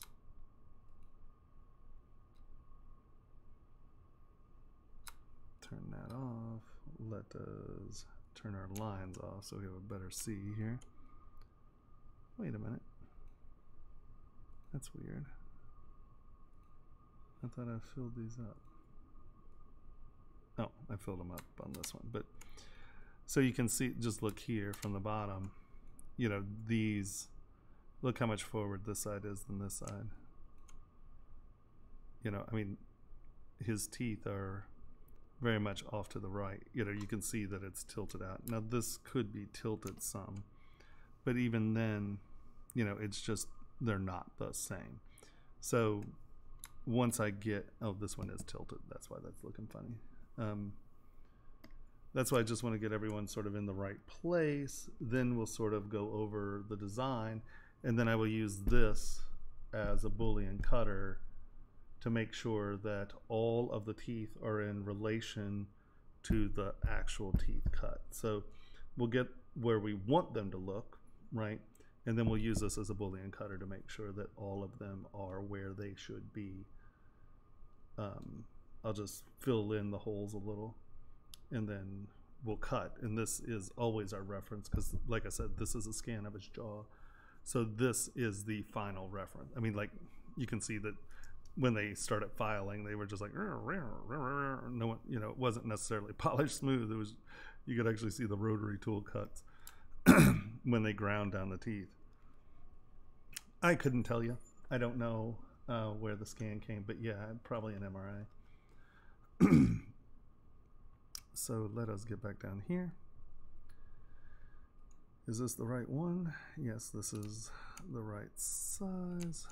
You can see that we had, when we were projecting, something was going on here. This is past the projection point. Where's my clay tubes? Let's lower that down. Next time we project, it'll be better. And you can see this tried to project that double seam a little, but we don't care. All right, so now turn the line back on, boop. And so we're gonna come in and change this how we need it to, which is get rid of these scoops. And the other nice thing about sculpting in higher reses, right? So I come in here and I do this, and look at how much material I'm moving, right? If we go up to our higher reses, these actually have less effect, which allows us to creep up on the shape of the surface that I want, right? And so I'm just gonna kind of get this back where I want it.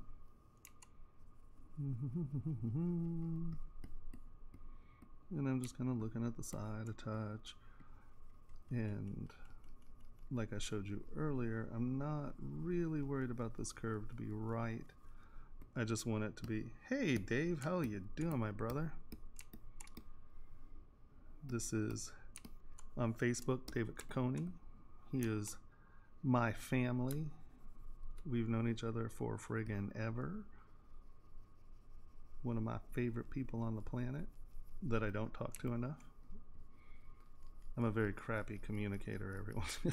if no one's noticed, So you can see as I'm in the higher geometries, I can come up here and just creep up on these surfaces, as opposed to it being these super dramatic motions, right?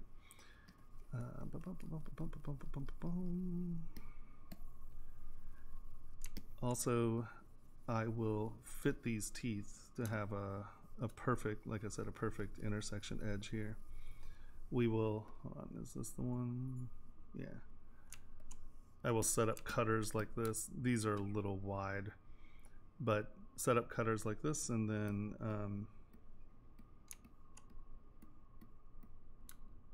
right, I know. You're my spirit animal, Ash. Yeah, we always have to aspire.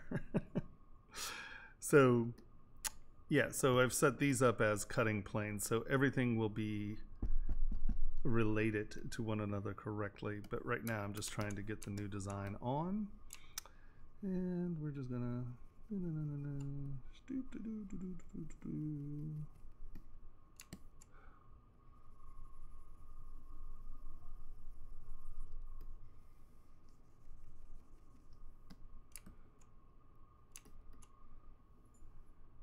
Hey Dave, if you're still here, it's super funny. I had someone ask me about clubs in LA the other day and asked if I knew Master Aaron. I almost peed myself laughing. I was like, yeah. All right. And so you can see here, once again, relaxing these base meshes. High res.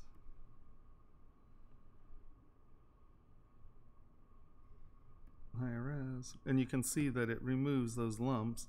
So I'm getting all of the benefits of those smoothing features of low res sculpting and still being able to retain my high resolution lines and decision making.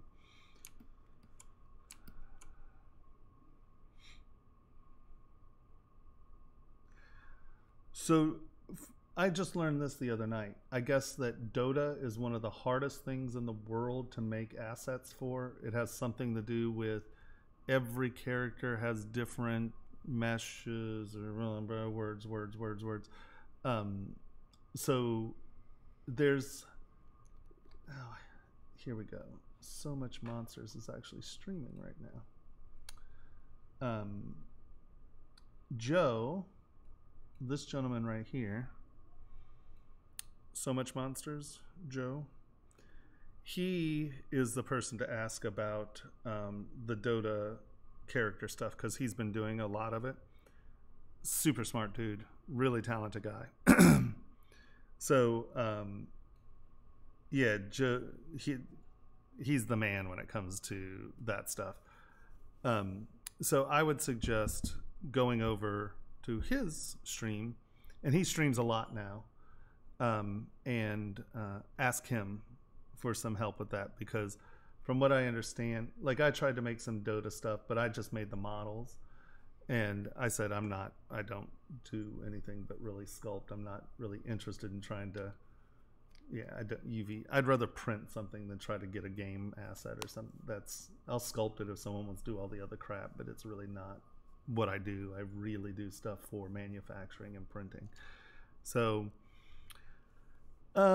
drawing skills help a great deal, I think, but honestly, if you have a good eye, you know, you understand design, you're going to be fine, because at the end of the day, hold on, let's go to a star frame. At the end of the day, how I do my base block ups is really just frame. Let's turn this on.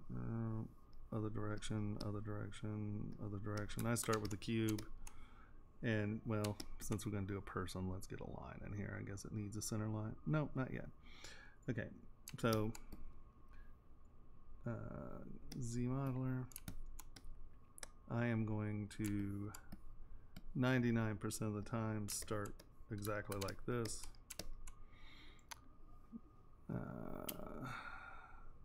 XYZ infinite, right? Get my brush up here. and start to form my figure here.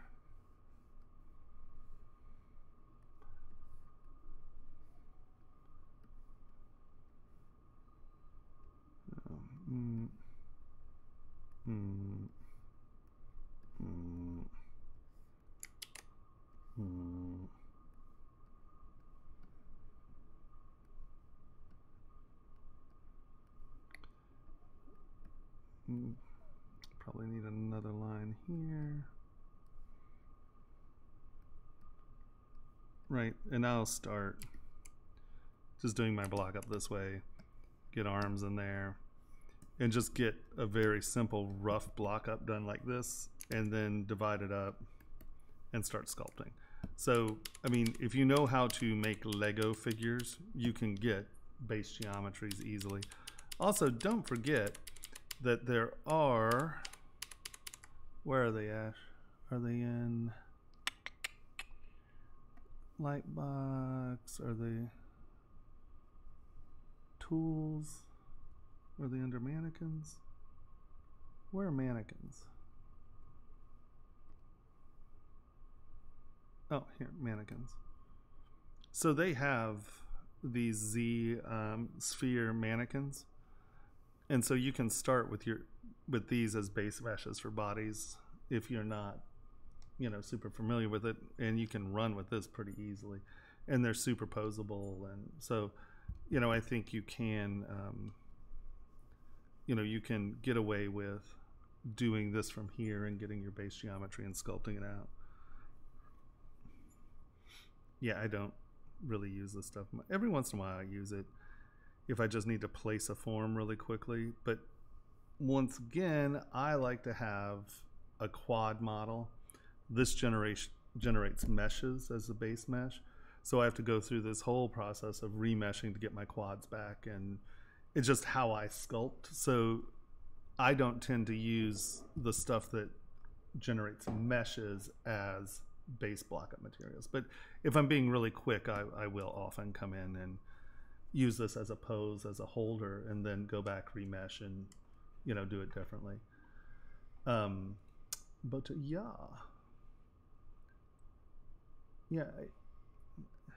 Ash, I don't know how to, like, I was going to, how do you call out, like, how do you, when you put me in your stream, how do you call out, like, so much monsters? Is there something like I can type in here and, like,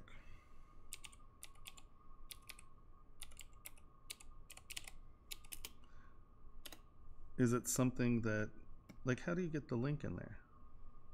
Or is that something you have to have set up beforehand?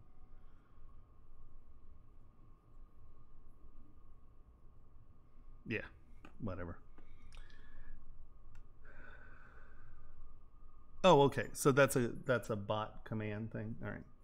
See, I told you we were just trying to set this up the other day. I can't even get. You want to see something funny?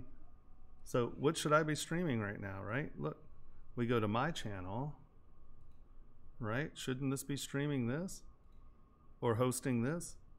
No, I'm hosting Lena. I don't know how. I could have sworn Pixelogic was in that hosting list at the top. I don't know what I did wrong. I'm always screwing this crap up. So, yeah, see, I suck at this game, guys. My social media prowess, my social media acumen is lacking.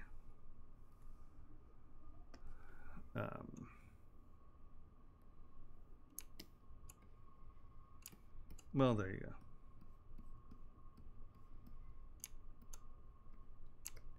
Well, I don't necessarily want to unhost her. I just need the priority to be Pixelogic. And I know that you can say priority by list,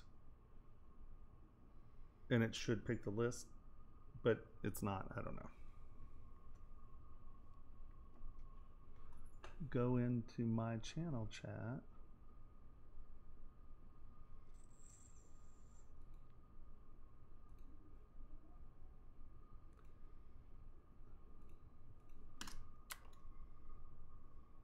Boom.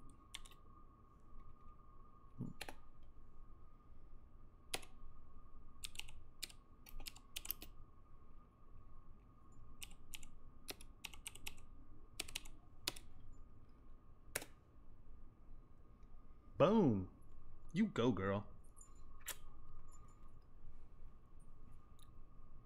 Yay, team. Look. Ash saves me again. All right. So where were we? I'm sure I was ranting about something. All right. There we go. Toofuses. Nope.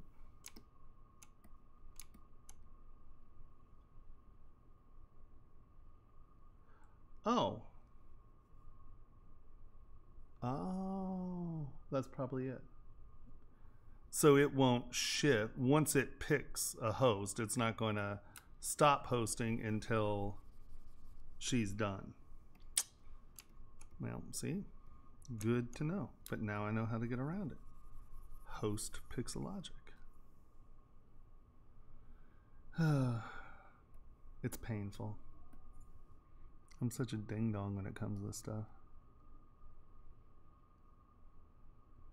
Just trying to get me to post on Instagram's hard enough. They're like, well, don't you have a Twitter? I'm like, oh my God, how much do you guys want me to do? Why do you want to watch me that much? That's madness.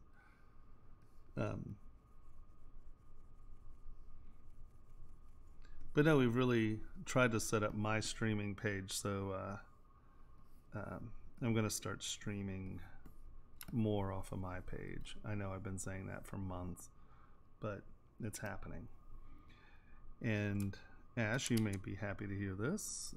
Tomorrow I am going to talk to Kyle to get the my Dropbox address set up on Pixelogic site, or on Pixelogic, you know, in my streaming titles, so people can start to upload models that we want to critique during the 3 weeks that I'm not doing critique, and then we'll do 1 week out of the month we'll do critiques. For now, I guess, I mean, if people really want them, we can always do more of them, but yeah. So critiques are going to be official here soon. So I assume you're going to leave me some models to critique for you, because I know how much my opinion means to you.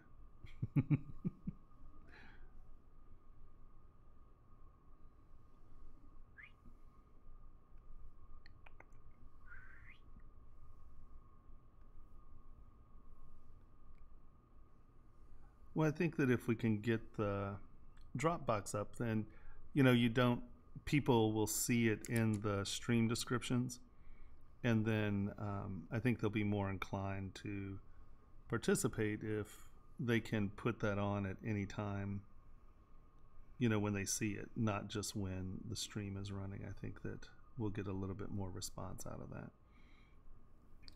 That's my hope, anyway. That's the wrong Toofus. That's the right Toofus. Okay.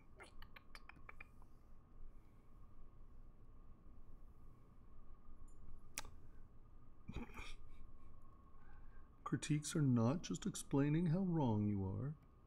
Sometimes it's explaining how right you are, Ash.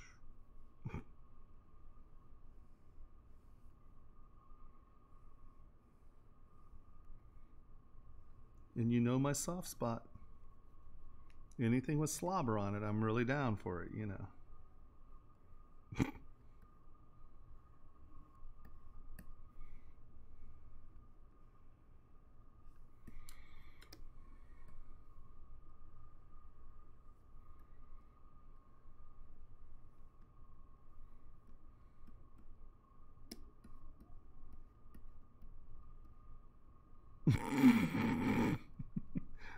Well,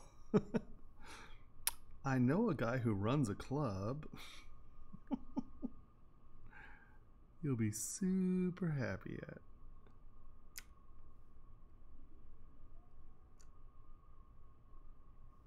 See, this is the other nice thing about lazy Nezumi, as opposed to sitting around and really fighting to get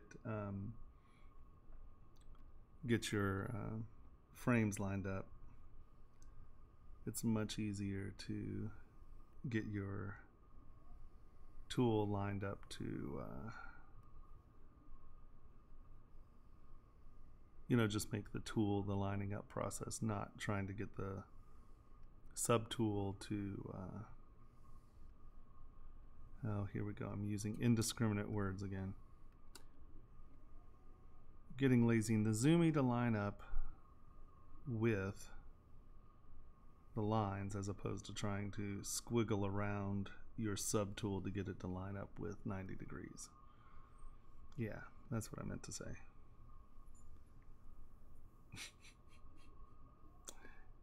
You'd be very popular, Ash. I'm just saying.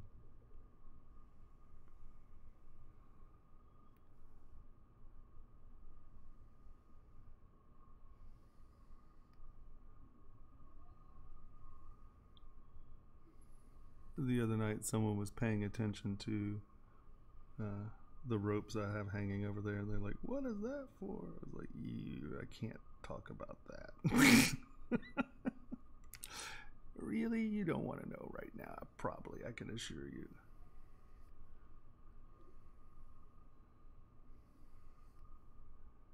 Okay.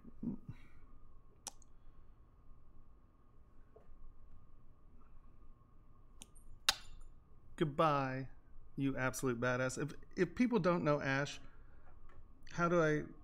Oh, we don't have the call out, do you? Ash, will you post your thingy up there? Ash is one of ZBrush's streamers as well. She is a magnificent sculptor, a very talented woman, an absolute art badass. And watch her, subscribe to her, follow her. She is awesome sauce.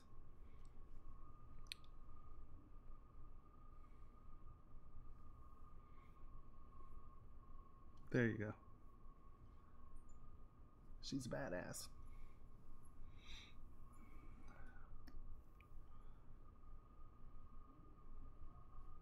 And she's 3 hours different, so it's late there.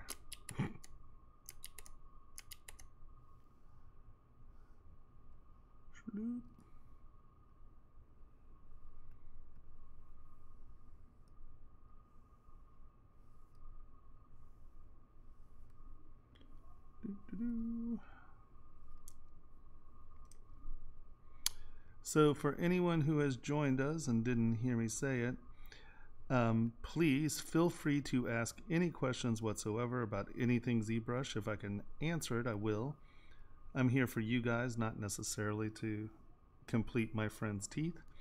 So feel free to ask anything. Don't fear that it's off topic. I can always switch to a different subtool, figure out what's going on with you, and come back. So remember, I'm streaming for Pixelogic, so I am more than willing to answer any questions you all have about anything. Remember that I don't really do game stuff or things like that. I am really a manufacturer. For 13 years, I've been using ZBrush to manufacture jewelry, toys,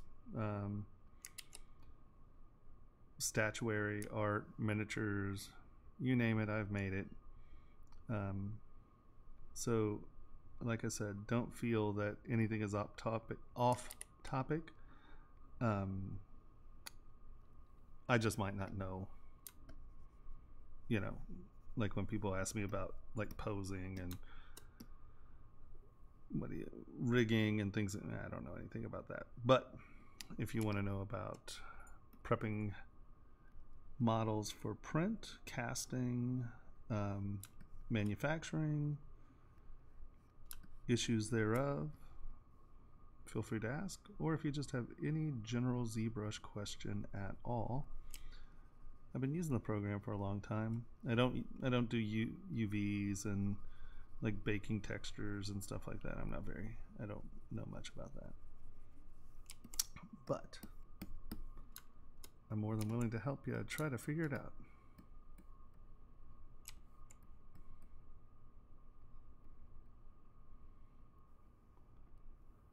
Boop.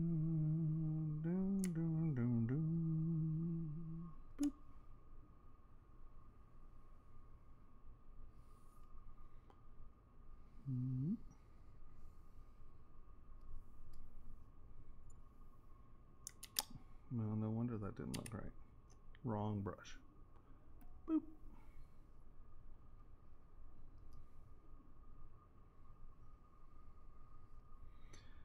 And for all of you, just remember that making sound effects is a must. You're not trying if you're not making noises at your computer, because it will make noises at you eventually.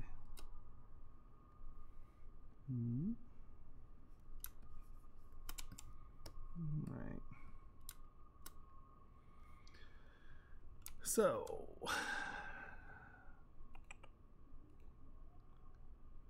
this is the good one, right? Yep. This is the good one. So we're going to move it down, put paint on it so we know that that is another one. These are, let us do this. Let us grab our jaw and use it as a divider. Until we get folders, you got to be creative. Okay, so we know that these two are in order and basically blocked up. So now we're going to come up here. Is this our next one? Nope. Is this our next one? Nope. Is this our next one? Nope. Next. Nope. Nope. Nope. Nope. Well, isn't that a pain in the butt? What am I missing? Really? Hold on. Okay, here we go again. Turn everyone on. All right, why don't we? Okay, so let's drag that down here. Is that the actual tooth? Nope. Actual toothus? Nope. Actual toothus? Nope. Nope. Really?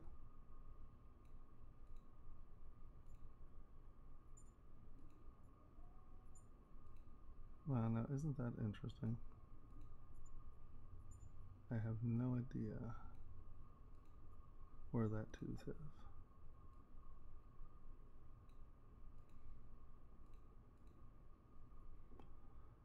Oh, it's because I just mirrored that. Okay. So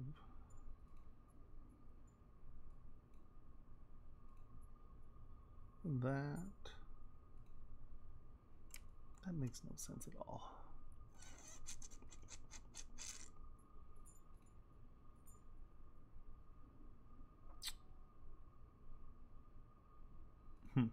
Bizarro. Okay, I must have. God only knows what I did. Whatever. So that's looking okay and correct. Now let's come down here, make sure that this is sitting kind of where we want it. I think we actually want this to sit a little bit more like that. Oh, how'd it do? Did you have success with it? All right, that's not bad.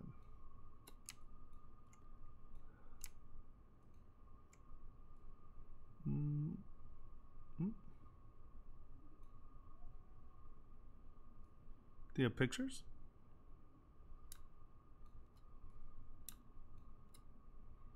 All right. So, clay tubes.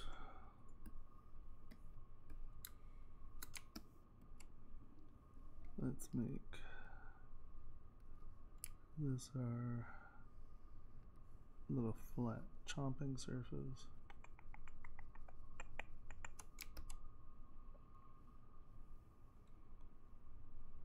Okay.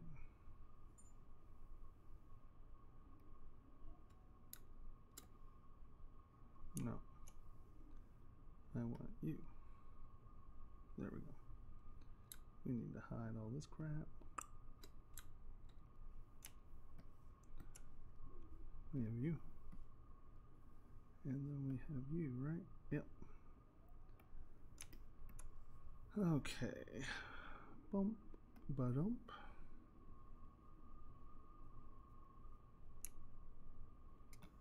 I'll tell you, 1 millimeter is a lot. Everyone's like, oh, wah. But I'll tell you, you can get away with tiny stuff if you have the right tools. The right tools are often a lot of pressure.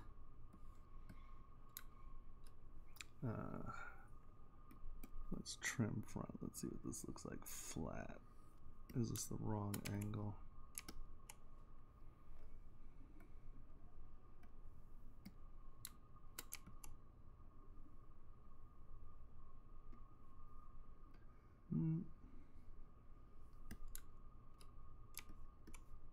I want these to be pretty straight because these will, like I said, I have to worry about the other teeth fitting well. So having these all start at pretty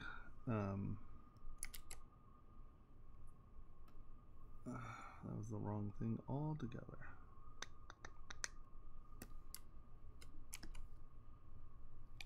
Right, having them actually function.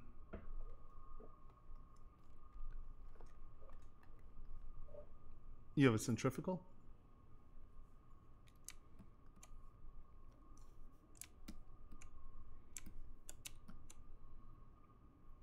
And see, we can tap on and rotate that out a little.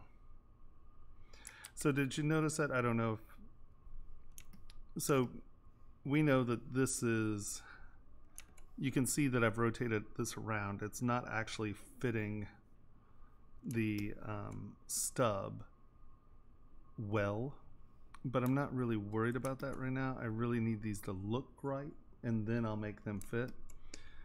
And so we know that if you hold Alt and tap, it's going to go 90 degrees from the surface that you tap from. So I'm going to go here. So I know that this is in line with that surface, right? I'm looking at the view, so what I'm going to do is I'm going to rock the whole part back, right? And look at where we're fitting. You can see that this is rotated oddly compared to the actual tooth, or to the casting of the tooth that we were using before. And now I'm going to just rotate this a touch, because we're looking down the side, so they will be a little wonky. And I'm just going to line these up so they just fit a little better, because remember what I told you, I'm going to wind up cutting this stuff. So at this point, we're just trying to get things to fit well. And that might mean coming in here, turning on isometric, grabbing that move. Oh, you dirty base. We have an update, but let us go to settings, pin calibration, no, pin settings, eraser, calibrate, use Windows Ink. Okay, I don't know why that keeps coming on. So I want this to move down a little. You notice I have this on. Isometrics, grab this. And you can see I'm pulling this side down a touch. Right, and that's starting to line that up a little. This is a little high, so we're going to just take this and move this down a touch. Move this down a touch. And you can see we can use the green lines to get those in line, right? Boop, boop. Now, these are going to be not matching angles no matter what. So I'm not too stressed about that just yet. Turn this off, select this tooth, planar flatten, come over, and it will do as such. So now we know that we have these nice clean surfaces. These lines are starting to line up. I will continue to futz with it a little. We're going to figure out what we want to do with these lines to make them play a little bit better. And then I'll have to come up with this intersection rubbing in with that point there. And depending, we'll probably actually slide this edge over so this becomes a clean plane that I can then in turn make a facet right here, so when we make the lower pieces it fits very well, right? And as we put these other pieces on, this may, you know,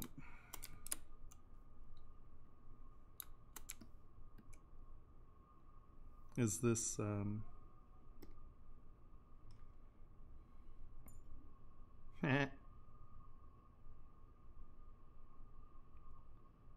your clowns are so damn creepy fun. I love them. You making fun of me again, man?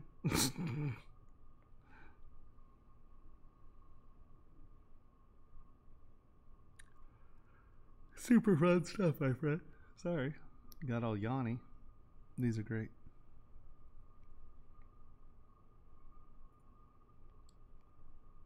Awesome sauce.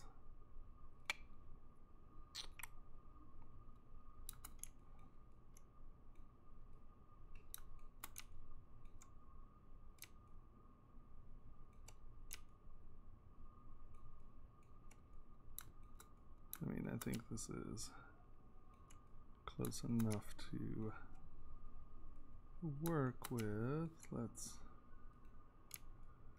hide this for a second.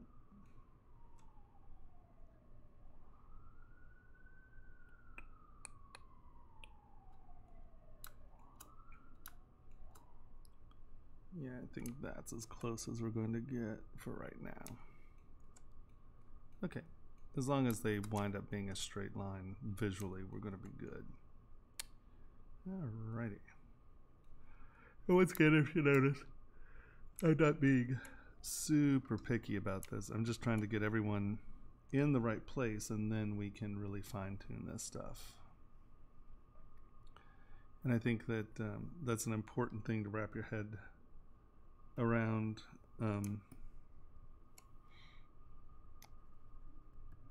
Is sculpt, get things roughly where you want them, and don't really think about castability and I mean, always have it in your mind, but I would prefer to have my design forms kind of working before I really start busting my neck about whether I mean, like I said, there's some fundamental castability issues you're always carrying in your mind, or should be. But for this stuff, I think that you're much better off just getting things in and then futz with it, rather than, because if you are constantly worrying about the scale and all of that as you're designing, you tend to design safe because you know it'll work. I'm not really interested in designing safe. I want to design well and then make it work, you know. And I think that's an important work habit to get into, is sculpt first, get your design right, and then come back and alter it to make sure that your important characteristics are kept, you know. And that means like undercuts, cutbacks, thin spots, you know, just don't stress. I mean, consider them, but don't stress too hard about them yet. All right, so here we go. Now we are going to lower res, lower res, lower res. Hide these guys.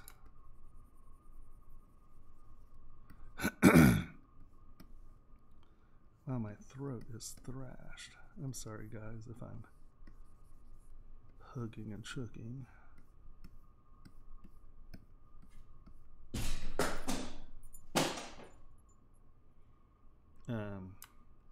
Daryl, that was the camera that just took a nosedive.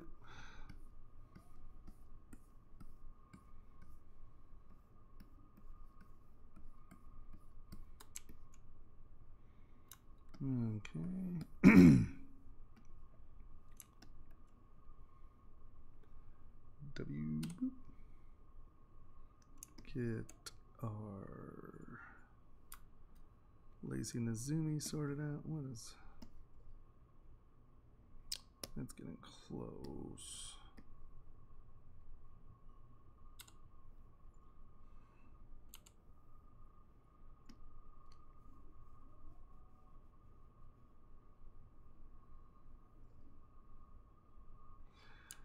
Well, so when I'm putting detail in at this point, I'm just trying to decide on visual vocabulary, location. You know, I'm just trying to tune in the demands that I think I need to have, right? So I would rather spend the time. Oh, well, that's not what we want. So I don't mind putting details on and off and on and off and on and off, because once again, I like to creep up on really nice forms, and I'm going to make some form decisions no matter where we're doing or where I'm going. But what it allows me to do is go, okay, well, you know, like right here. Well, I had to erase some of this stuff because this design has changed since that base shape. See, this base shape, this is wrong. Did I just redo this way?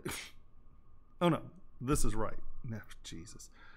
So now we kind of come here and we're going to go straight onto the tooth, right? I'm going to bring lazy Nazumi in. Nope. Boop. Go isometric. I'm going to, no, the intensity is fine. The size is too big. And you know, I'm going to look at where this is, right?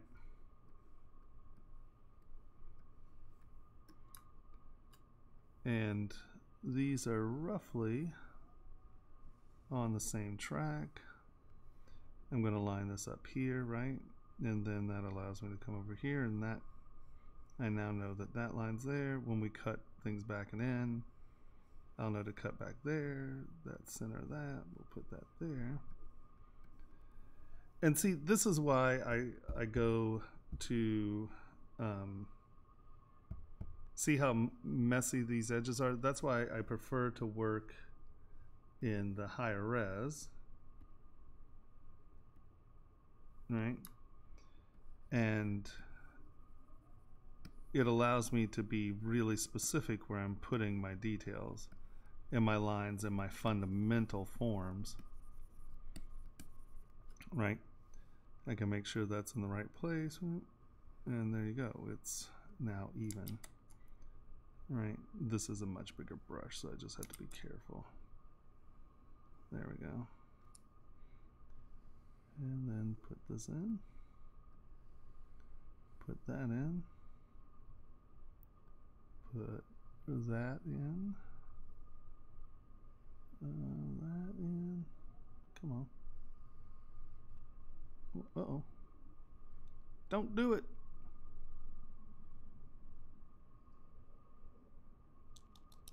Hopefully we're saving. So I prefer to go lower, smooth, come back up, refine. And what you're seeing, normally I'm a little bit cleaner at this point, but what you're seeing is me taking scan information, turning it into Z remeshed information, flipping it, trying to reproject detail to it. So we're a little farther into this project than most of the time when I'm showing someone from the beginning. So in some ways, yeah, it's a little confusing where we're at, only because I would normally show you how to get here a little bit cleaner in the process, but yeah. And so now I can come in, get all this stuff where it needs to be, you know, smooth this crap out, get our stripe in, get our stripe in.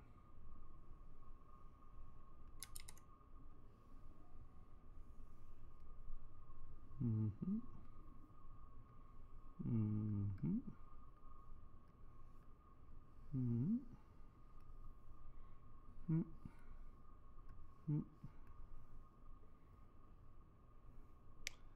And you can see that now I have the base rough up. So this curve is something I'm going to have to look at, because this is obviously straighter. When this is straight on, this is straighter. But this intersection is a little weird. So as we go along, I'll have to figure out what's going on there. Oh. How can you make a captive ring fit in ZBrush? What do you mean by a captive ring? I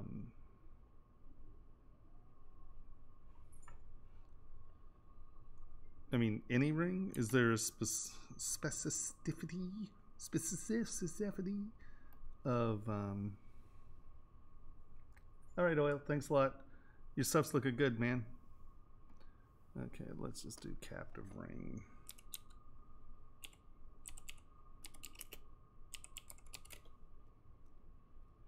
Oh. Sorry, I was totally not thinking of body jewelry. I was thinking of a ring, and I'm like, what the hell is a captive ring? Well, thank you, sir. Let's go up here. Star. A pin. Well, here. Frame. Let's turn lazy and the zoomy off. W. Oop, wrong one. Ring. Boop. Let's make our hole. Dun, dun, dun, dun, dun. All right. Nope, that's not what I meant. Remesh. Show me my lines. And we are just going to take these two bad boys off right now. Boop, boop, right. Boop, boop, boop, boop. All right.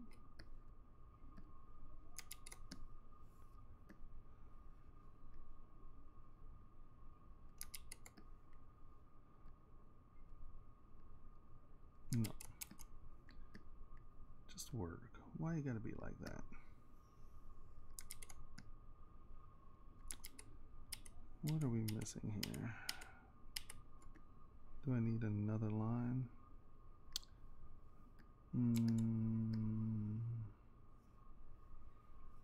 Let's see. One. Oh. Insert loop edge. I think that's our problem. So, whoop. Whoop. Whoop.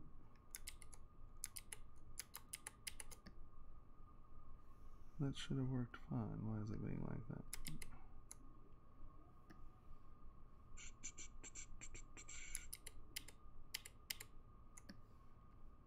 One. Things that should be easy. Okay, so 4. 1, 2, 3. Right, now is that just a quad? That's a quad. Boom. I do not know why that is such a pain in the butt. Boop. Boop. Boop.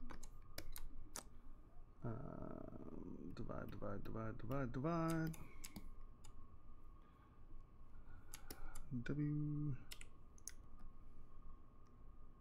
Oh, delete lower. Boom. Make a ball. Let's give it some resolution just so it's somewhat smooth. Okay. Go back to normal W. Shrink that bad boy into where you want it to be.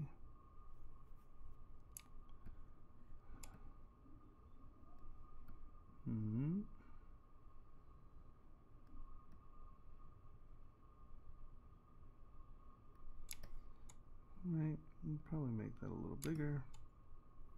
Split masked points.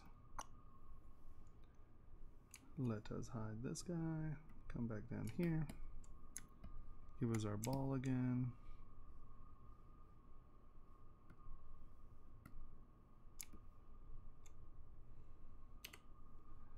Now we're going to get this over here. Shrink it down. We're just doing this so we have a nice, clean, even geometry on our edge, right? Just so it's a good, clean ball snap. That's going to be close enough to spit on. Split mask points. We're going to take this and mirror x-axis. Okay. And so now we have two of these guys. You can see this is a little bit of ball, but right now I'm not really going to be too specific. You just want nice, clean edges there. So first thing we are going to do is double check on this. Okay, that's good. We're going to bring this above this. We're going to make this start. We are going to make this subtractive. No. Yes, subtractive. We're going to go here. We are going to hide this. We are now going to go live Boolean. There you go. You have clean, perfect dents. We now make Boolean mesh. We come to here. We drop this down. We look at this. We make this additive. We now go make a Boolean mesh.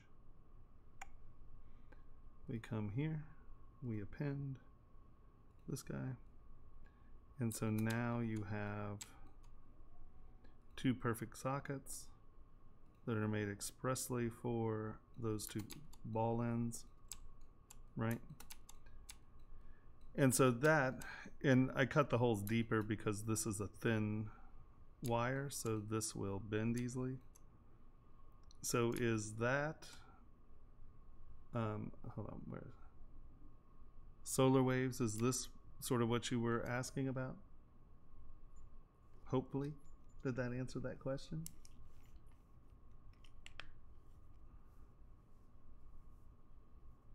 If you can get back to me and tell me yes or no. If not, I'll gladly try to answer the question better. So once again, Van Gogh, the whole point of doing the high res to low res back to high res is so I can control my mesh. I can control where my geometry goes. I can control my details. And because of not being able to just draw or paint details on like UV meshes and things like that, we need all the detail we can get so we can retain the detail through the decimation process and then into the printing process. So you got to figure you're losing 3 to 5% of your surface resolution in each stage, like from waxing to polish to the casting. So you want to have as much detail in you as you can, but the more detail you have, the higher the points of the base mesh have to be. So you now have size issues because of trying to retain the detail. So there are quite a few techniques that I have, and we'll get to them in a bit.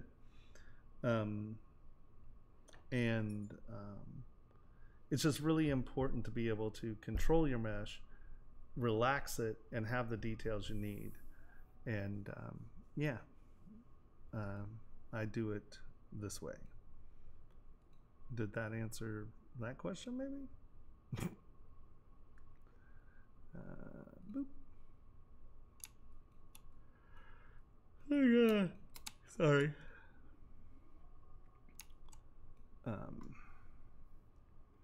So if you notice, I'm not being super picky about finishing this. Great. Someone's speaking Sumerian. Hello, Sumerian Facebook. Okay, so now I am going to duplicate this one. I am now going to go up. We are going to mirror it X.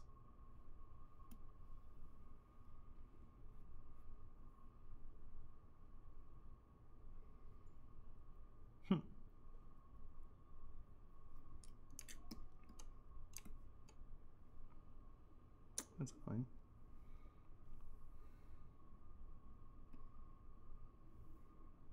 Okay. Okay.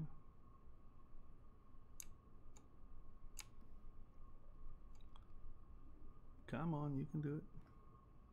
Nah. Await to respond. The gray screen of wait.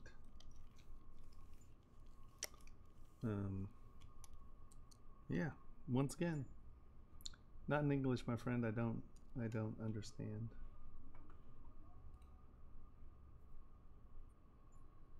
Okay.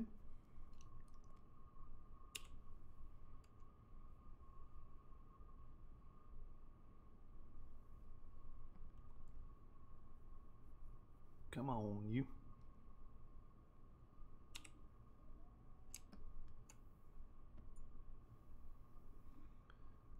Turn line boolean off. Auto groups.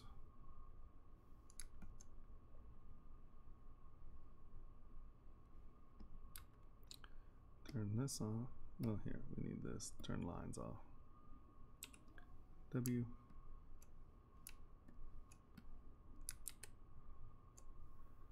Split into groups. Boop.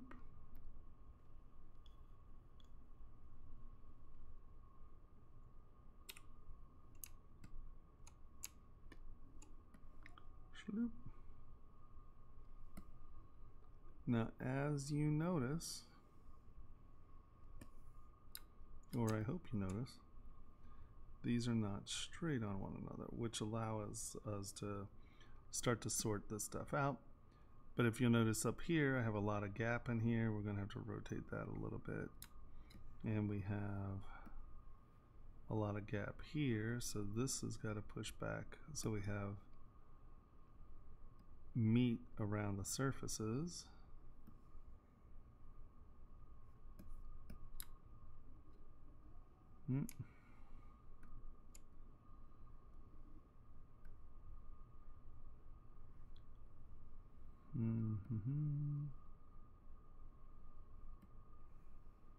All right.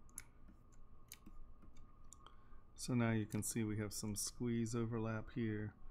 These are not sitting in the right place. It's good to know. Now let us come to the next one. And I think we're going to try to take this model, duplicate it, mirror, X, okie dokie.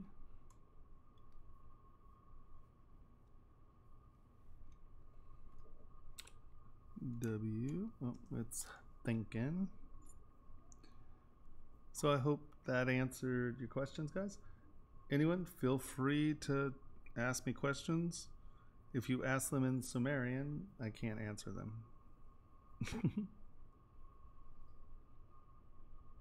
Someone here is speaking a language I do not know.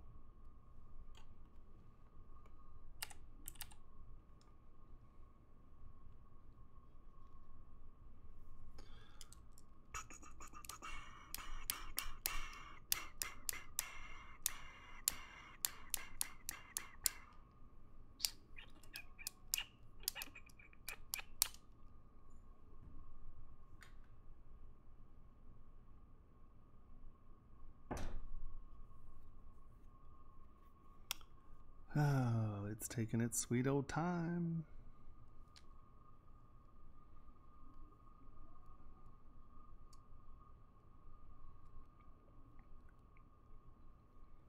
So you can see where these are the registration parts that are going to act weird for us.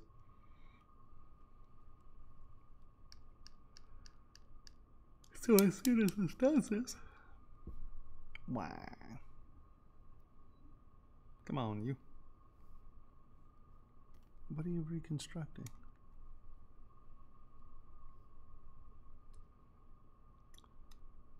Dum dum dum dum. Dum dum dum.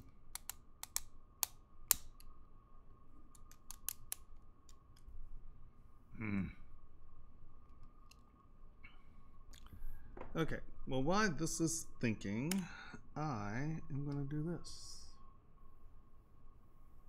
Doo-doop. We'll do that. Let this big, bright letters. A big old fatso line. Be right back.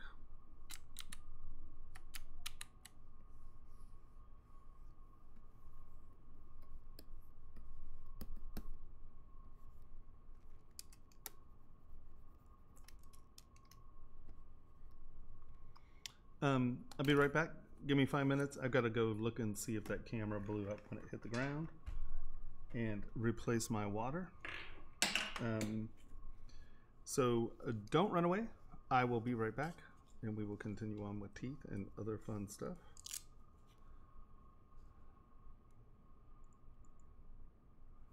Righto? All right, give me a second. I'll be back.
Haha!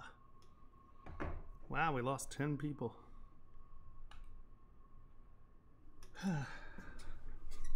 So has anyone figured out the Sumerian translations over here? Okay. Glove.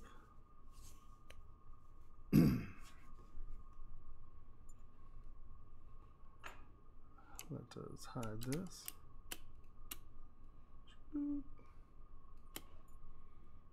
Hide this. Boom. All right. Here we go. Really? Now what? Is it saving? So if anyone has any questions, please feel free to ask.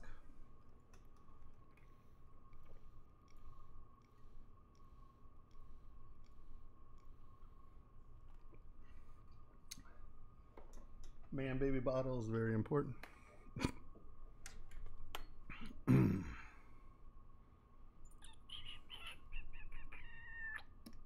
Hopefully this is just a quick save.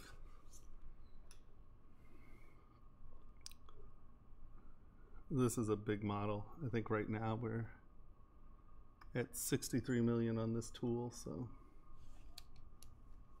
I can't believe it. Look at this, guys. Not one person in chat. I don't get it. People don't like to talk to me. I just don't understand.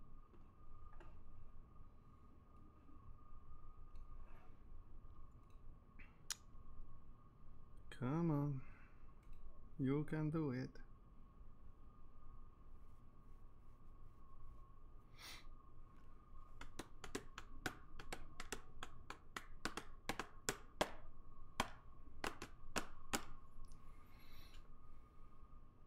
Exciting, isn't it? The gray screen of weight.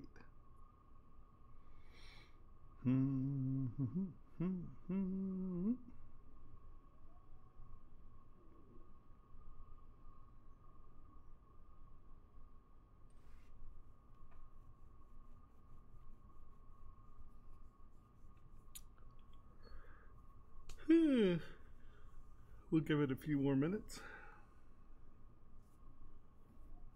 What do we have here?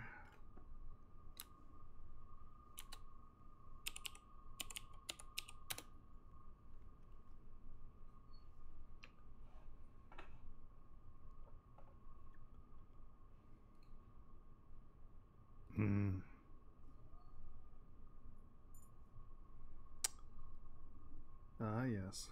The joys of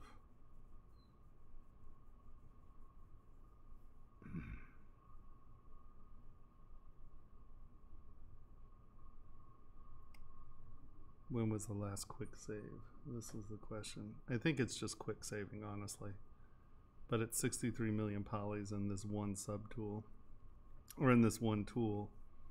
This might be a big, big file.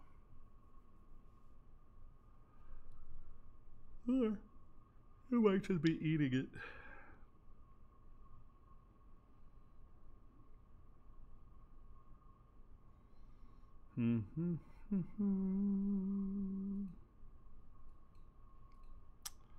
Should I wait or should I know?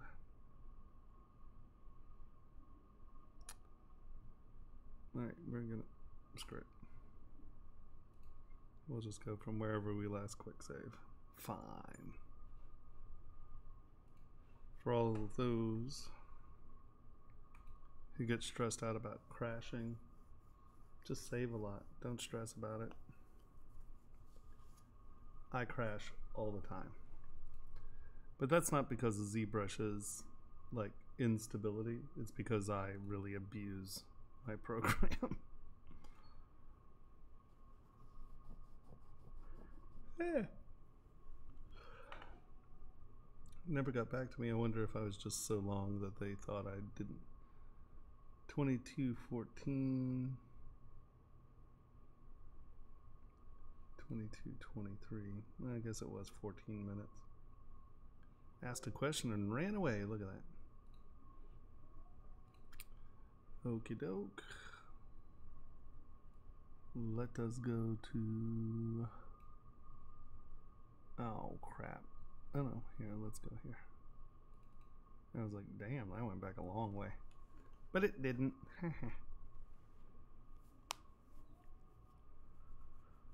Stick figures. Ugh, gosh, yawny.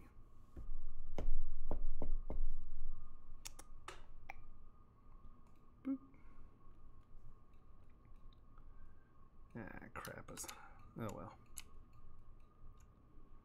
That's that. Let's go here, subtool, duplicate. Hold on, let's smooth these out real quick before we duplicate, because I want these to be on a slightly different plane. I think that they're going to wind up differently. So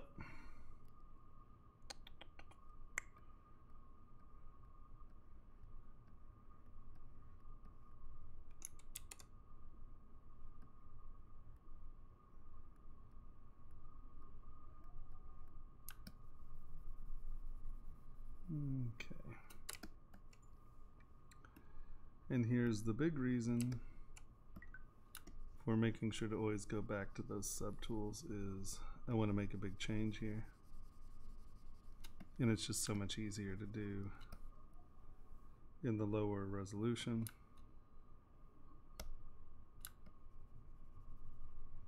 I relax the mesh down. Higher res.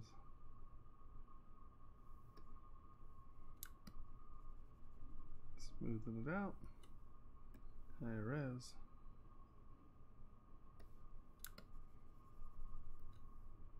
Higher res.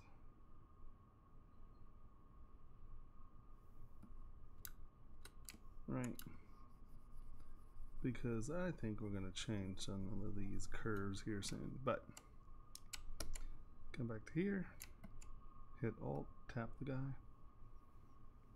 Let's turn this off. Lower res, lower res, lower res.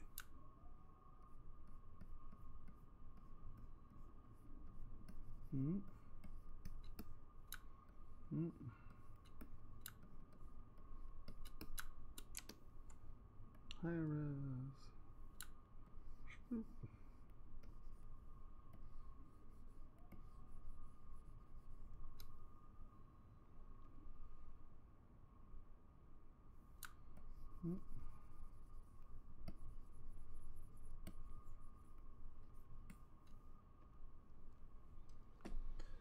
All right, we got that. We got that.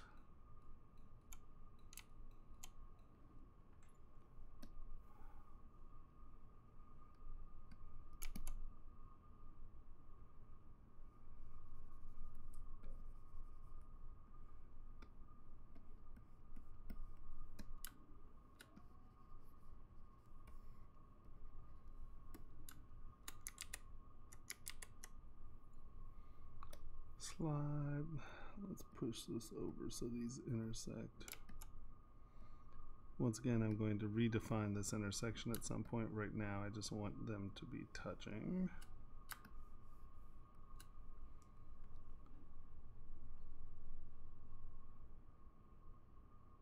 Really, guys? There are 50 of you, not one word? Come on. I know you have questions.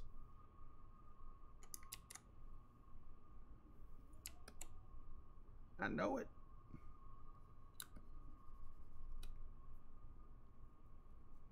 Oh. I'm like, why in God's name is that so high?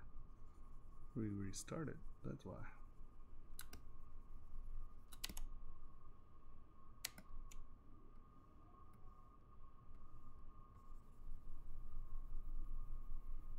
Alright.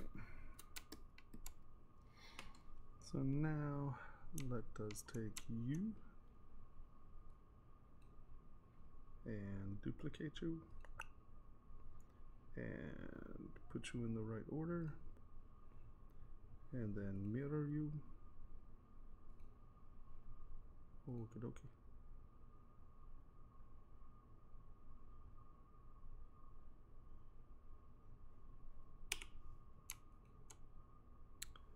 Come on. Seriously?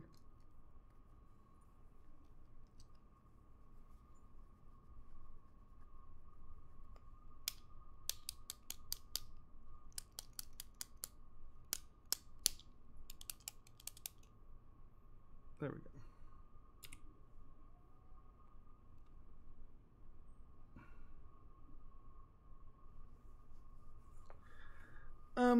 I would not say that it is difficult to learn.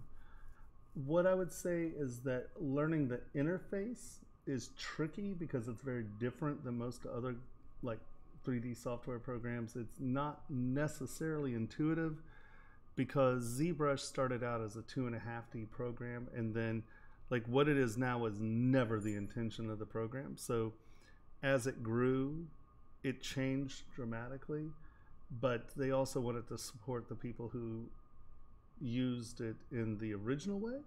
So there's some menu and stuff that can be very disorienting if you're not used to it. But I would say that if you approach it correctly, it's not super bad. You know, it's not incredibly tragic to try to learn, but you definitely have to be patient, you know, because yeah, it can be tricky for sure.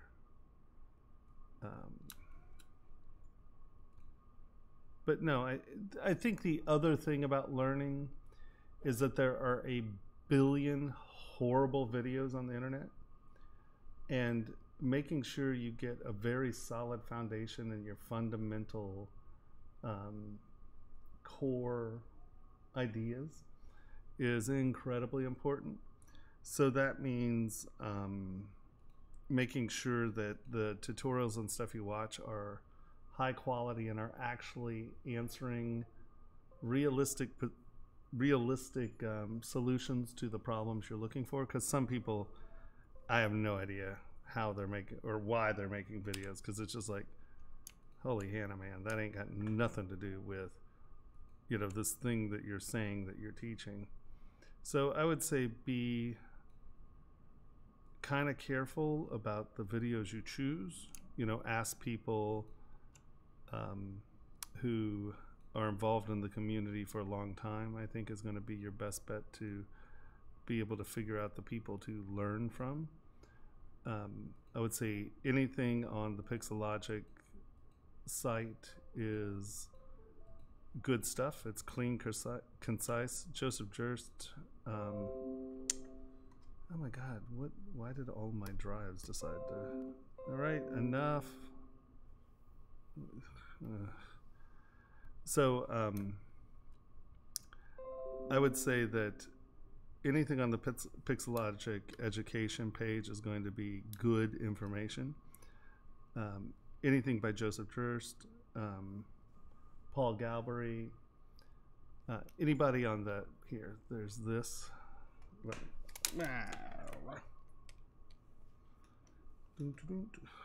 for God's sake, this is stupid. Come on.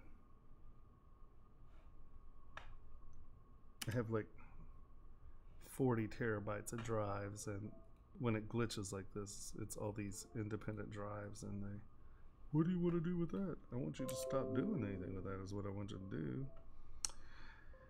All right, what are we looking for? This. And we are going to look for... Really? Oh my God. Enough. Where is the interwebs? Okay, boop.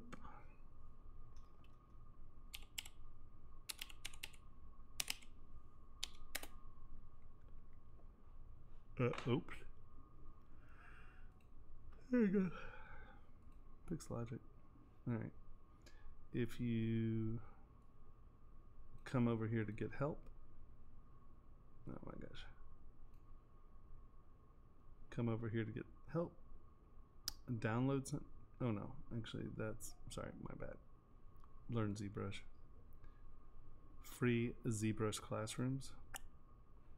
You come over here and you can see beginner, right? And these are all beginner lessons. And they get harder as they go up. Intermediate, right? And advanced. And most of these are solid information. You just have to be careful. There's some real ding-dongs making videos. And especially if you're going to go to print. I have students who are like, why aren't you doing it this way? And I'm just like, you do understand that that does not work. And it's like edge loops and panel loops and all this crap. They're great for animation, for manufacturing, at least if you plan to sculpt on the surfaces. They're horrible things to use because they load geometry on the edges, not the faces, and that's not where we sculpt. Big deal. So I would say finding good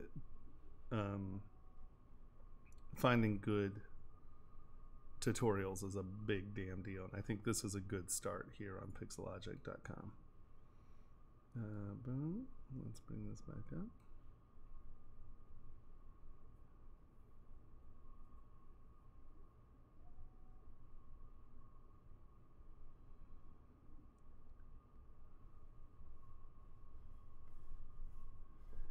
Yeah, I'll tell you what, that's tricky. I don't really work in the film industry anymore. When I did work in the film industry, it was physical sculpting.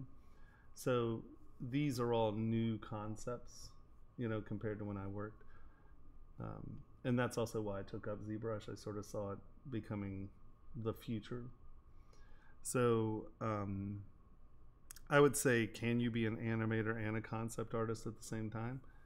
Sure. Are you going to be good at either of them? I don't know. I tend to believe that you're going to want to focus on the job that you want and try to take the steps to get the job you want. I know that animation is an incredibly competitive field, and then I can only assume that concept design is as well, because concept design rolls over into features, and features are where the money's at. And people get brutal and harsh and mean for those jobs. There just aren't that many jobs. So I would say yes, you probably can. In my experience, specializing is going to get you farther. That may be erroneous information in this case, and so I would probably look to the schedule and find, oh gosh, excuse me, and find the people who are working in the industry, and they'll help you. I'm sorry, I'm a manufacturer. I don't really do stuff for film or animation, so I'm just guessing as to how my industry works. It can't be that far off because it's all sort of the same thing, in the sense of there are hundreds of thousands of people trying to get a couple hundred jobs in the industry because they pay well, and you get insurance, and you know it's good to be part of the industry.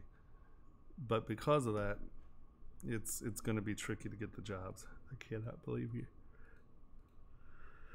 Oh, that's so annoying. Come on.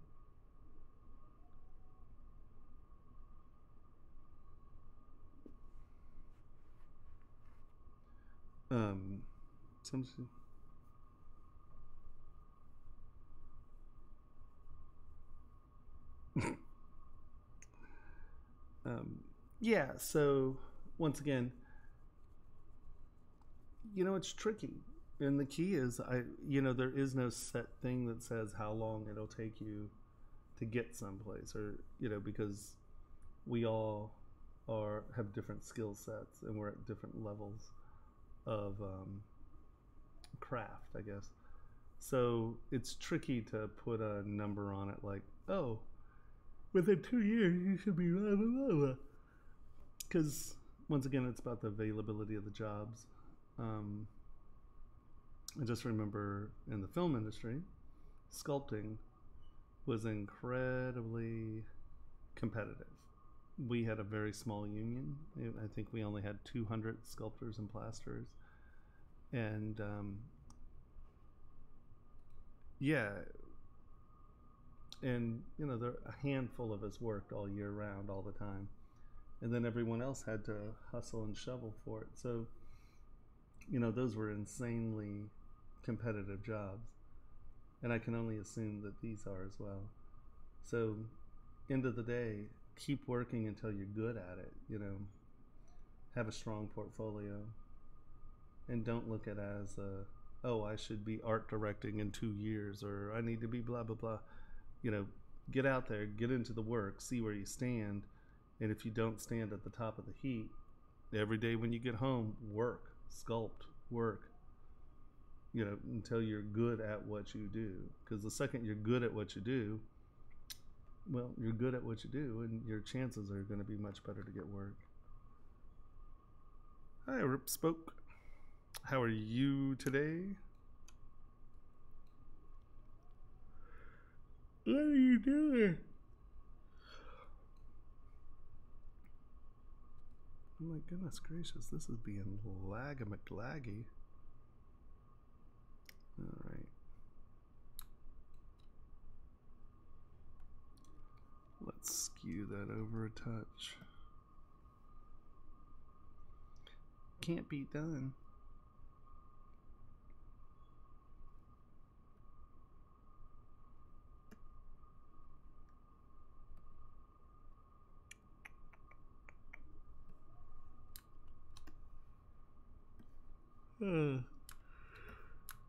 It's a pain in the butt.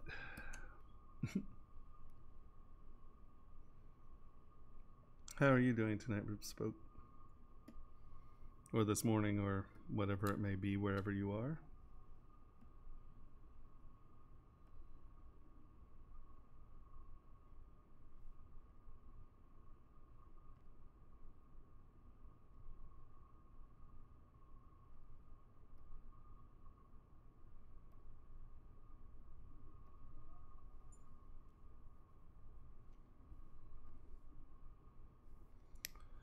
Alright, whatever.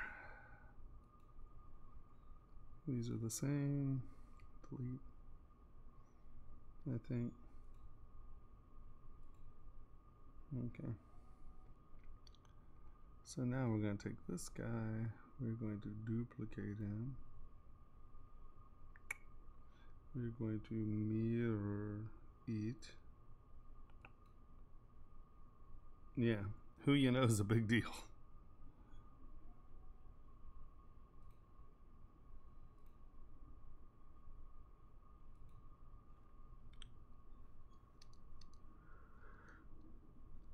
It's 8 o'clock in the morning.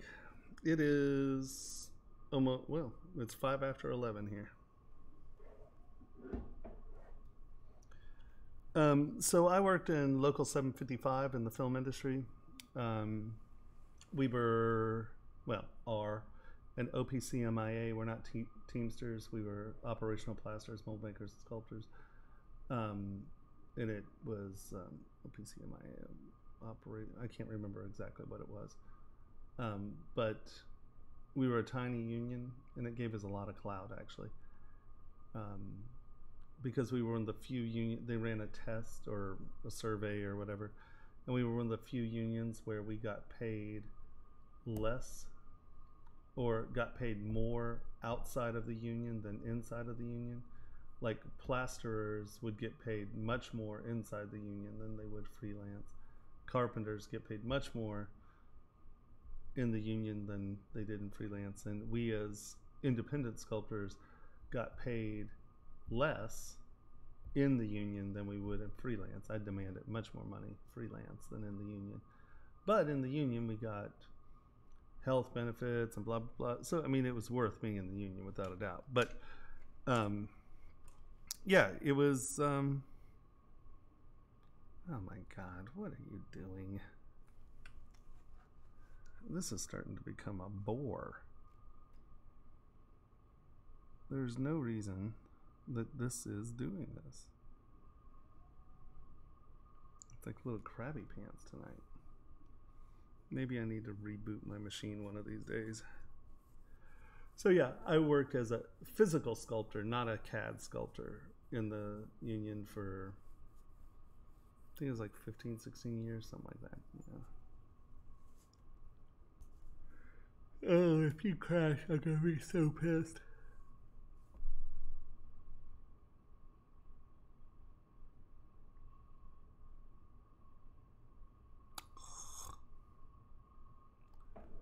Right? This is my life.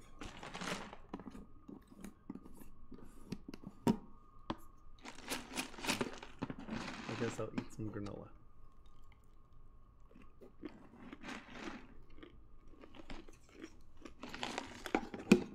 Okay, now we're just sitting here.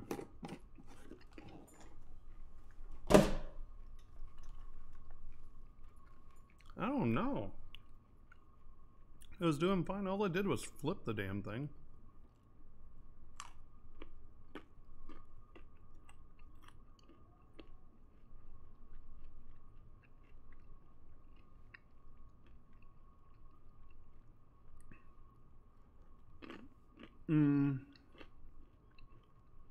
I'm not sure what you mean.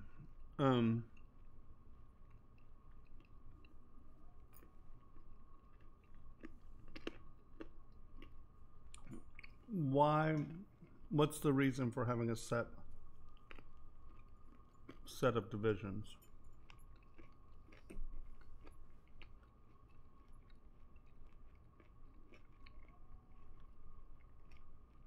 No, this is the second time this happened to me. This is really frustrating.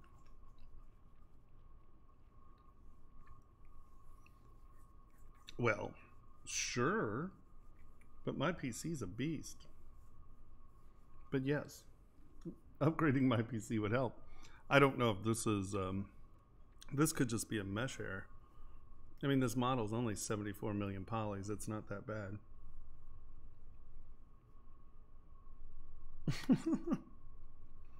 Never saved, goodness gracious. That's a extremist point of view.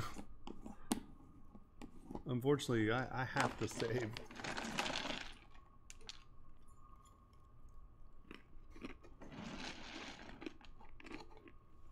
Oh, this is getting old.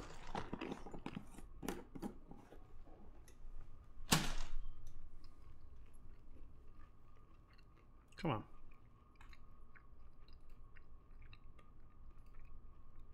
We'll get a few more minutes.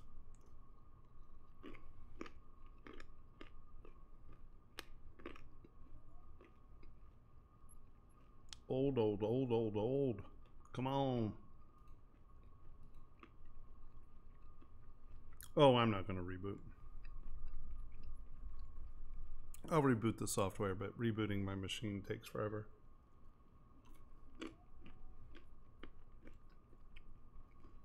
Because I'm a slowpoke and I have 40 terabytes of drives.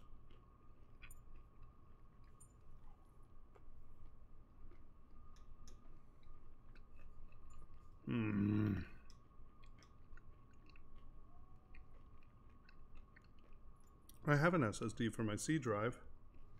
I don't have SSDs for all the rest.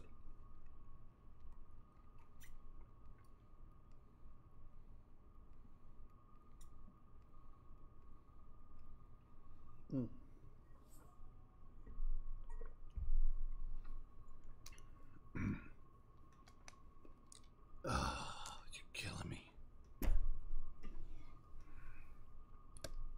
Let's give it one more wait. I mean, to be fair, this one tool is 74 million polys, and I have how many tools? 1, 2, 3, 4, 5. Maybe that's it.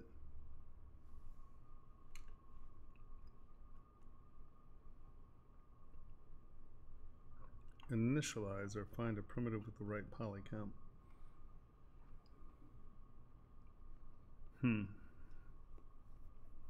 Are you talking about RP Spokes question?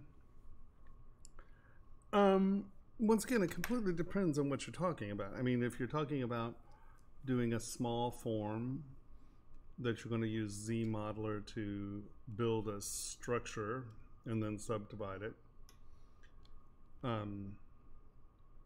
But I will always start with a quad model. So that means, you know, maybe you Dynamesh something up and then Z-remesh it, project to your Dynamesh. But it's just really, having meshes that early on is just really wasteful for your capacity to have high detail and finishing easy. All right.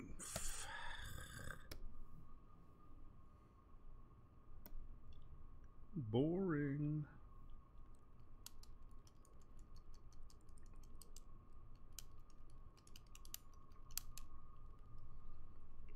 Was that answering a question? I feel like Rip, Spoke, and Ian have specific questions. I just don't know if those were the answers.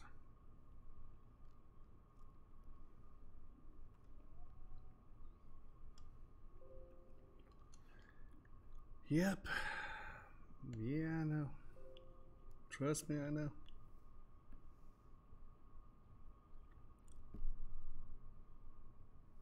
All right, at least we saved recently.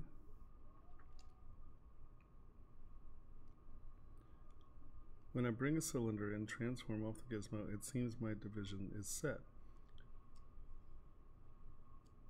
Is there a way to make more? Oh yeah, of course. Sorry, I was misunderstanding the question. Let's go up here. Boop. Frame. W. And this is the same on all of these gizmo tools. Okay, so you have a cylinder, right? And you're like, oh, you have this set amount, right? That's what these are for. So especially on cylinder, the white changes the size of the hole. The red allows you to change your shape, right? You can do triangle, square, pentagon, octagon, right? And then also just bump. If you need more resolution this way. So does that make sense? Did that answer that question? Sorry, it just wasn't wrapping. Yeah, no, I swear by quick saves. I save every 30 minutes or 20, 20 or 30 minutes. I can't remember which one it is. I think it's 20 minutes. Preferences, quick save. Oh, wow. Nope, every 30 minutes at the moment. I'll sort that out. Let's do 25 minutes. Let's cut it in half. There we go. Yeah, no, I save every quick save, every single one. But see, you can see that these are the same in all of these tools. If you go to this, red does this, right? Green gives you this way. We go here, bend arc. These are your activators, right? And then you can bend in this direction, right? So anytime you're in one of the gizmo tools, rotate, these are your activators, right? Meow, meow, meow, meow, meow, meow. So, and once again, come up here. These are your numbers. This is blah. So, those little arms, right? Once again, taper. And this is it going to taper only in one direction? Here, let's turn these off and taper. See how it's not doing much? But if we bring this out and bring that in, right, this now becomes, right,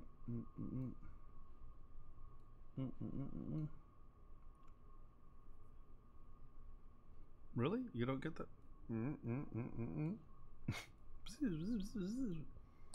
I don't know. I think maybe I have a beta version or something.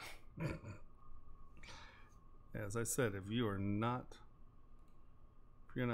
making noise, you're not trying hard enough. All right, let's go back to this thing and see if we can get this to work again. Rain. Yeah, annoying bugger. All right. Now let us come down here. There. There.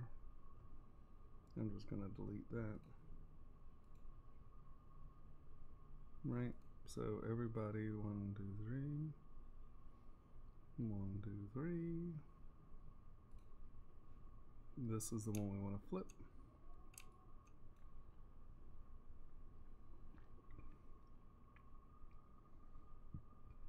Duplicate. I'm going to lower my res here.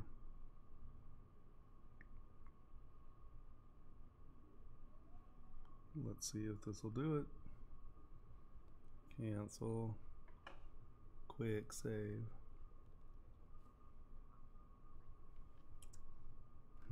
Somebody's thinking now.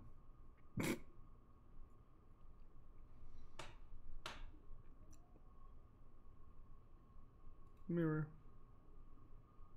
Okie doke.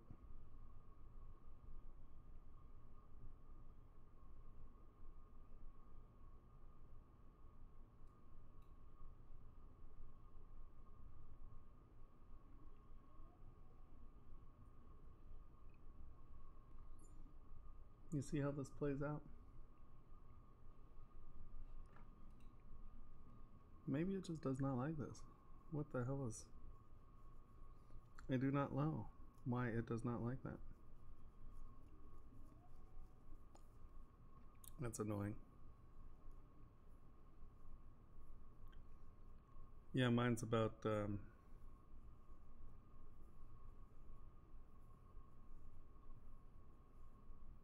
Yeah, you do. Well, yes, I think you do. Sometimes they save. Some of the things save and some of them don't. But yes, I believe you are correct. Oh, you are.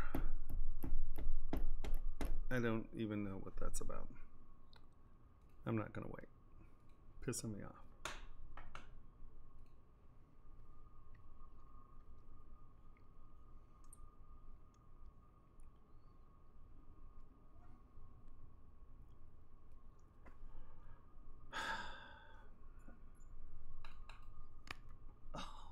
Shoulders aren't supposed to make those noises. Sit up straight, Tomas. I'm all slouching because of depression now.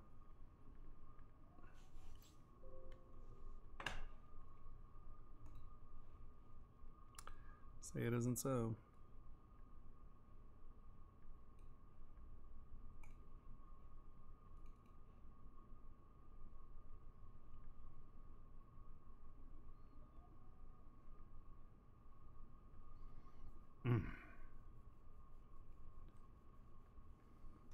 Gets old. I hope everyone here feels confident in their capacity through completely falling apart. What the? Oh, there's my stuff. I'm like, what has happened? Okay, we are not going to try to mirror this time, even though we really have to mirror this. So how to do it? Well, I'm going to come up here. I'm going to append this toofus. We're going to delete that. And we are going to mirror. We're going to see if it's that subtool or if it's this friggin' tooth.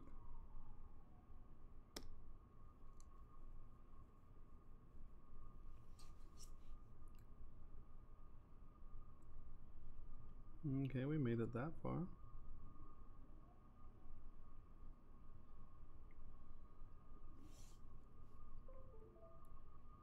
See, now why is it going through it again?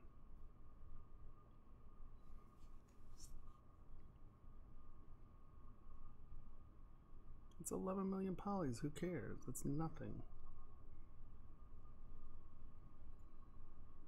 Right? See, like, why is it doing it twice? It's already done it. It's sitting right there. Why is it going through these reconstructions multiple times? That's what I'm not understanding. It should go through it once and stop. Oh my God, you're killing me.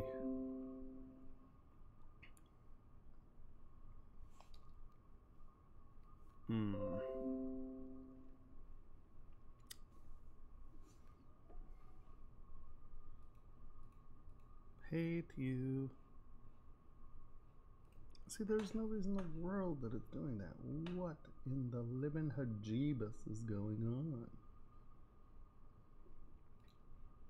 Start my task manager.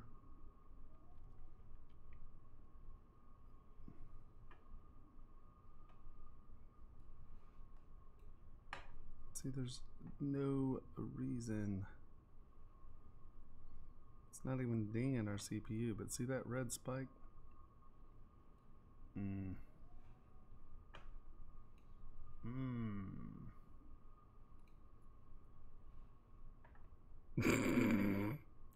Blender wouldn't crash. Okay, so it just absolutely does not like this mesh for some reason. I blame the mesh, because the other one was working just fine.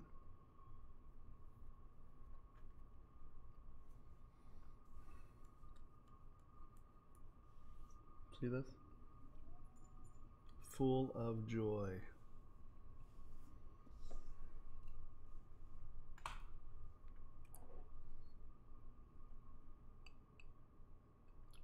Soju.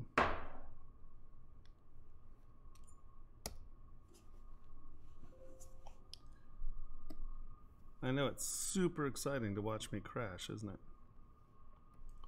I do it so well.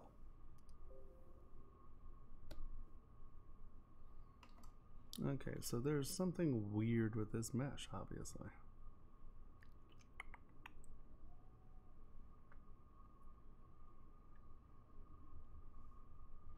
Come on.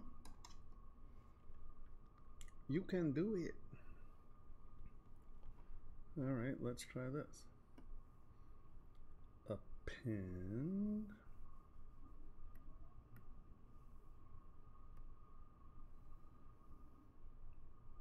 Toofus.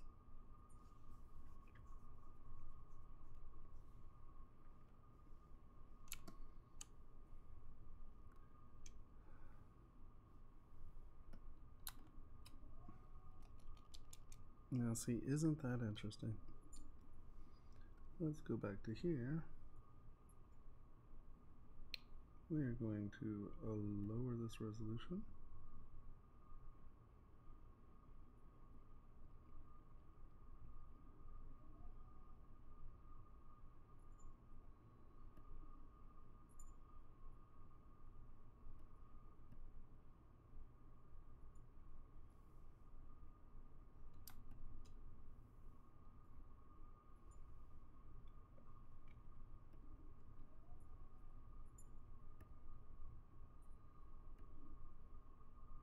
Okay, let's just go right here. Let's delete higher, delete lower. Nope, that's all I do. Do not delete lower. Yeah. Really? This is becoming ridiculous.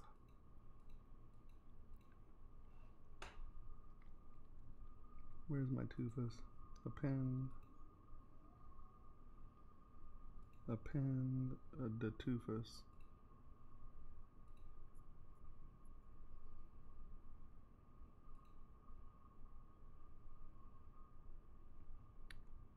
Oh.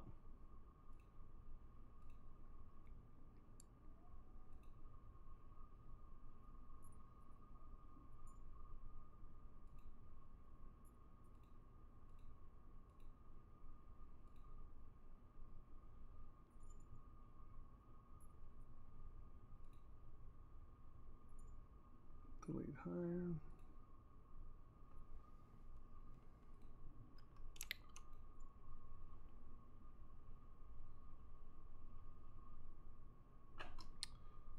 Let us mirror. Okay, we're going to lower the res all the way down to the lowest. Delete higher.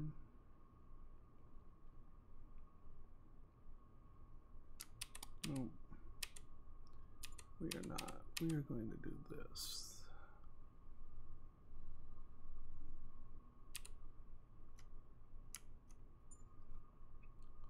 Delete lower.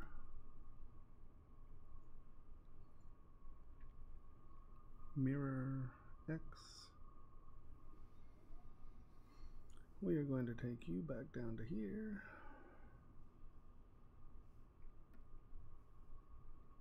We are going to insert. Where'd you go? Oop. Turn you back on. Let's turn all these little groovers back on.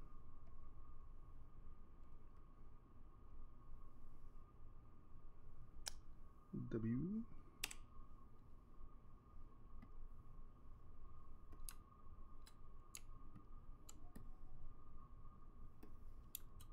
What the hell is that about? Right. Oop. Rotate. Set in place. Lift up. Twist around. Now you can see how far off we're there. So this is going to take a little reshaping on our part. You can see how this does not fit that one at all. So we're going to bring this up just so it's at the same place here. And we are going to futz with that in a bit. Let us now take this guy.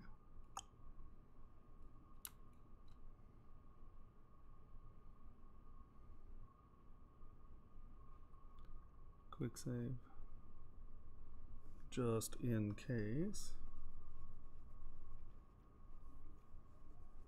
I keep having issues with this sucker blowing up.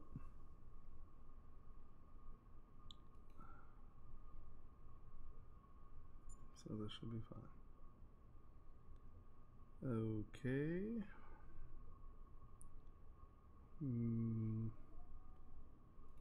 I might have just quick save, but we'll quick save again. Just in case. Come on, you can do it. Mirror.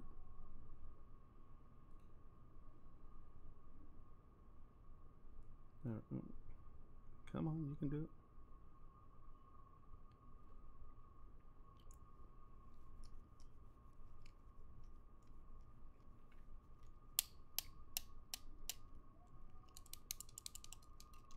I do not understand why this is being super snickety.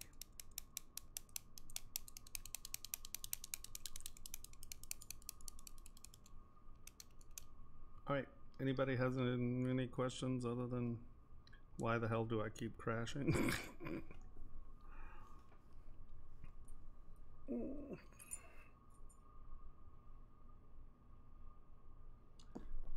I don't know how long this stream's going to be if this keeps happening.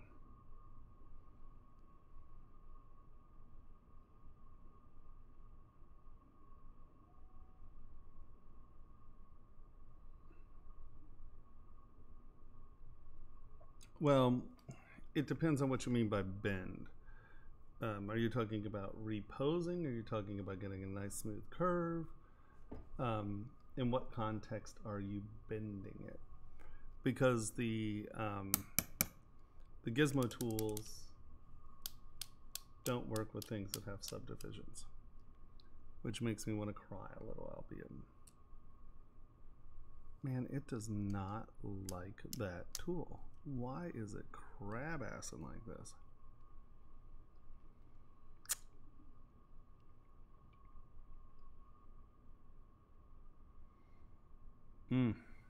Killing me, Smalls. I'm not even gonna wait. Don't have the patience for that.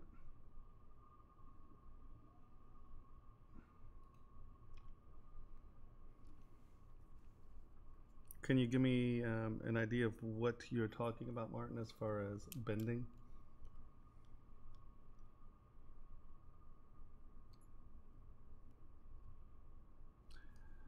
Well, right now I'm just doing, well, I'm starting my education site.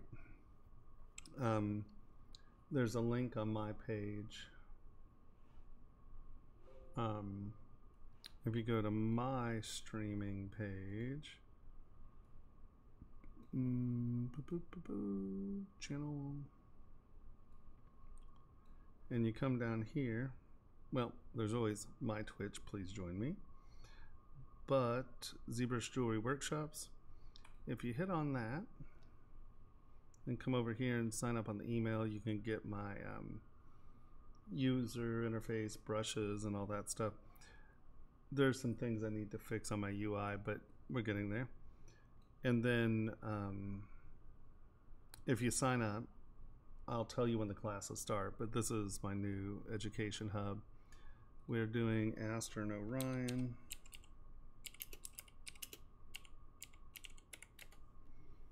Which is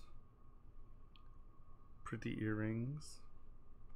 And there's Rusty Cyborg that's not up yet, that is all the body jewelry stuff. So yeah, that's kind of what I'm doing at the moment. As I said, I will start streaming on my side a little bit more here soon.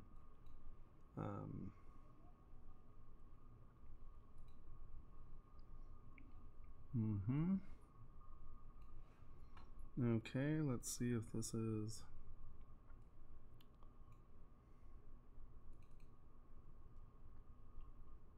ridiculous. Making me crazy.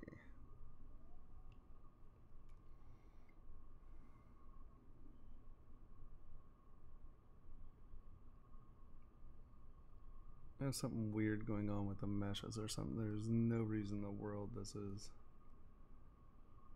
falling apart like this, as bad as it is. Okay, let's come up here, append this guy, come here, lower res,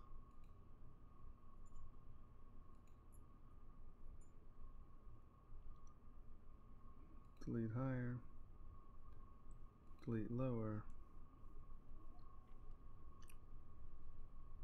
mirror X, and then come back to here, append two faces,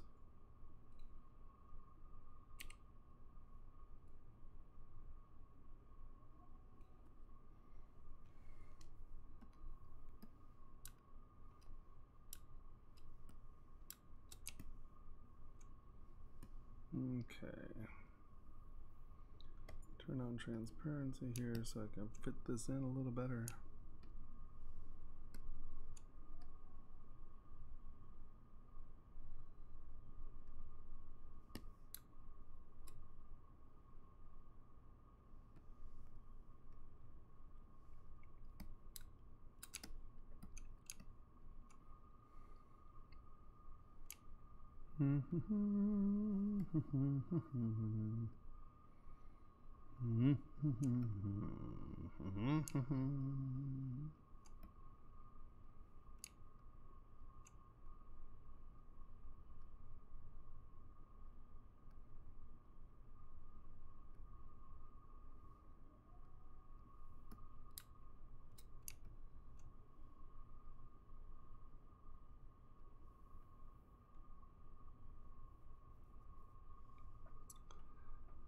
Yes, bend arc and bend curve both work, but there's also the like neither of those work if you have multiple subdivisions, right? Those only work when you have singular multiple subdivisions. So you can see that we had to go up, way up over here, so let us shorten that just a touch.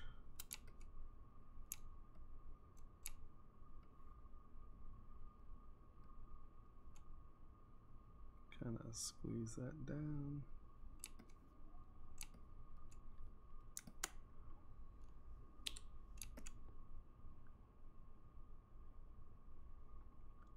See, now that's an interesting problem.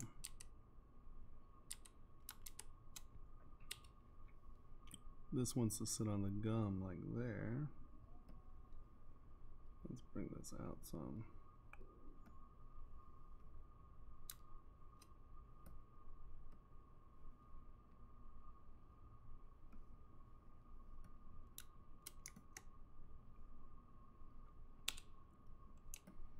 But see how much different these sit?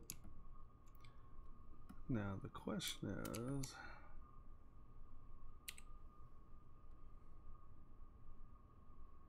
it goes about to there. So is straight actually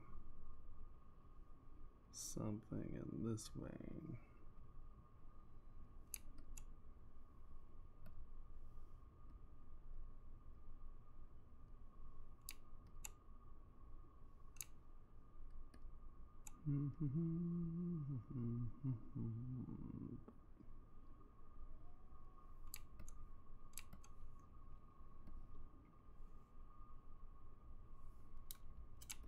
Right.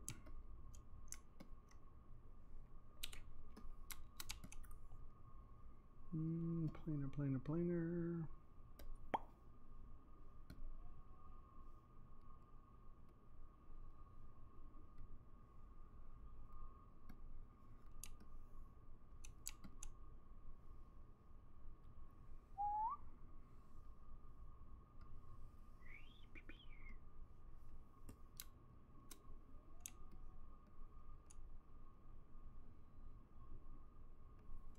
Okay, let us get these on the same subtool real quick.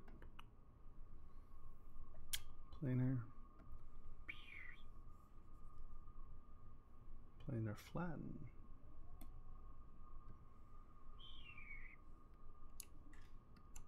Oh, gotta change my battery. Give me half a second. My camera died. One of the disadvantages of not having the ability to plug in my camera.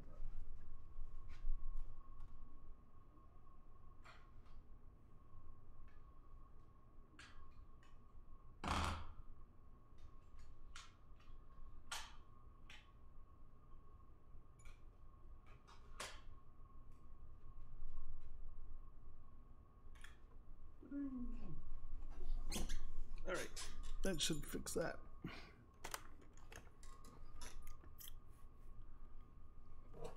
All right, boom. Planar flatten.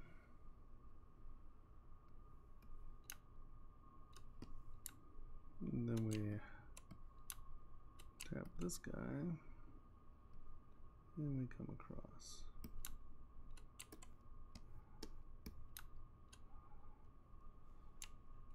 Okay, that's a rough start.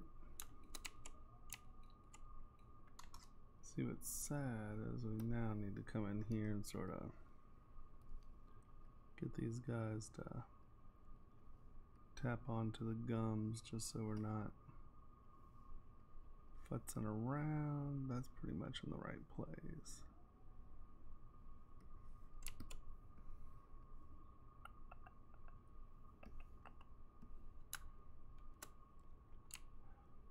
Oh yeah, so bend arc and bend curve are great, except you can't do it with multiple subdivisions.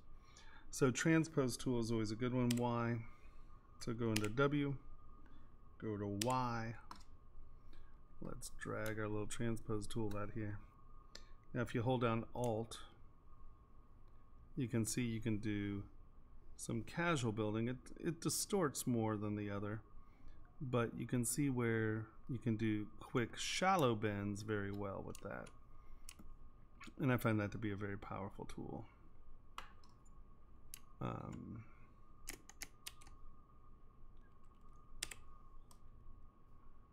That's a good one.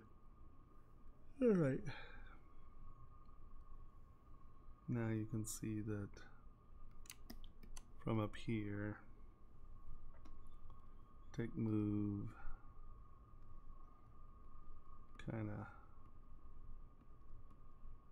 get in the right place.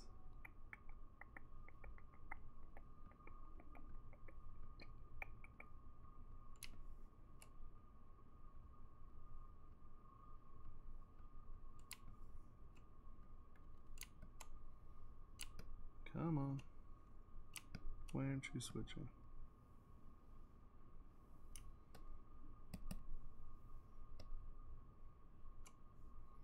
Switch to this one. Oh well.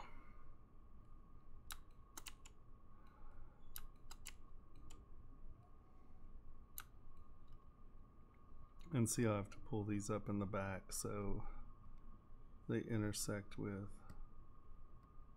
that ridge line, and then we'll project to it. All right, I'm frustrated and annoyed. I'll work on this in a bit.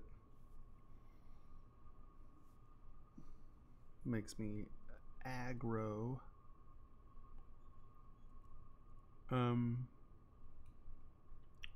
Anyone have any questions before I wrap this up? Because this has become annoying. And I need to redo my meshes and make sure everybody's clean, because I can't be blowing up every 10 minutes because of this.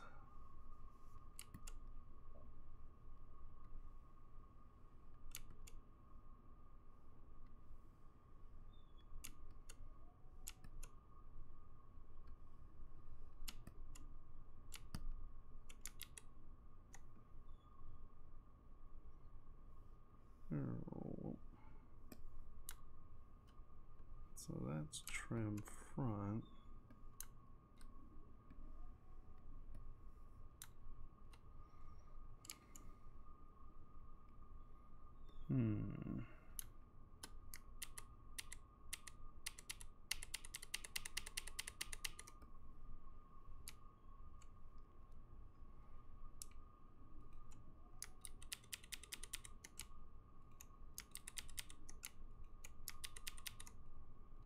All right. Wow, now how did that happen? All right. See, this one, exactly what I'm talking about. Quick save. All right, kind and gentle folk. I think I need to reboot. My machine's acting kind of goofy. There's no reason for it to be behaving this way. Grr. So I want to thank Pixelogic for letting me stream. I have an Origin. One sec, let me show you. Computer cam. Let's OBS. Webcam on.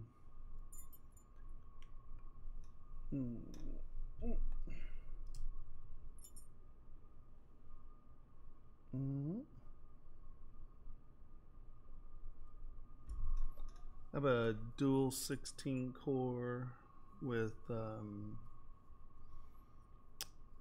can't even remember now. I think it's 64 megabytes RAM, gigabytes RAM, whatever the hell it is. No, it's a juicy machine. It's no joke. Origin builds a really good computer. So does Puget Systems. But yeah, nope, that's my Origin. It is awesome. It is 5 friggin' years old and it's still as powerful as most people's. It's a good build. Yeah, but as I said, see, look, these teeth are all unaligned now and I have no idea why.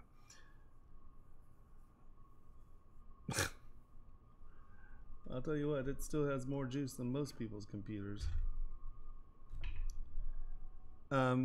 But yeah, this says reached the point where I'm ready to pull my hair out.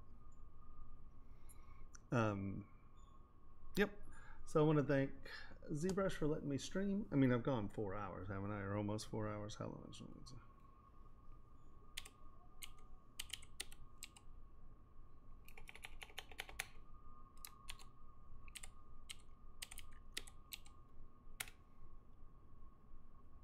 3 hours, 46 minutes. Almost made it 4 hours.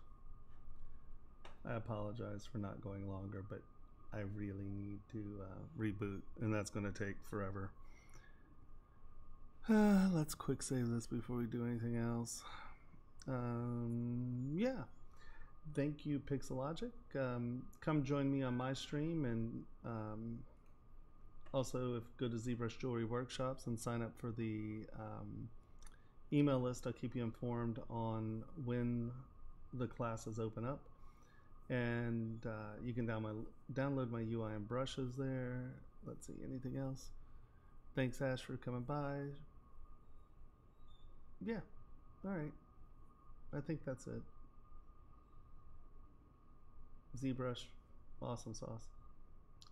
I really appreciate being able to stream, even being the goofy sucker I am. Yep, I think that's it. All right. Ciao. Have a great one, guys. I'll see you Monday. Oh, one announcement. So we are going to try to get the Dropbox link up on the Pixelogic page and have it stay there. And what I want people to do is upload their models into my Dropbox folder. We will then do critiques once a month. If we get too many models, I could add, or if more and more people want critiques, I'm more than willing to do them. We can just do another night or something like that. So yeah, I think that's the last and other announcement. Last announcement. Thank you, ZBrush. Thank you, Kyle, as always. Thank everyone for coming and hanging out. Yeah, all right. Talk to you soon, guys. Ciao. If I can ever figure out how to... No, not recording. Stop streaming. All right. Ciao.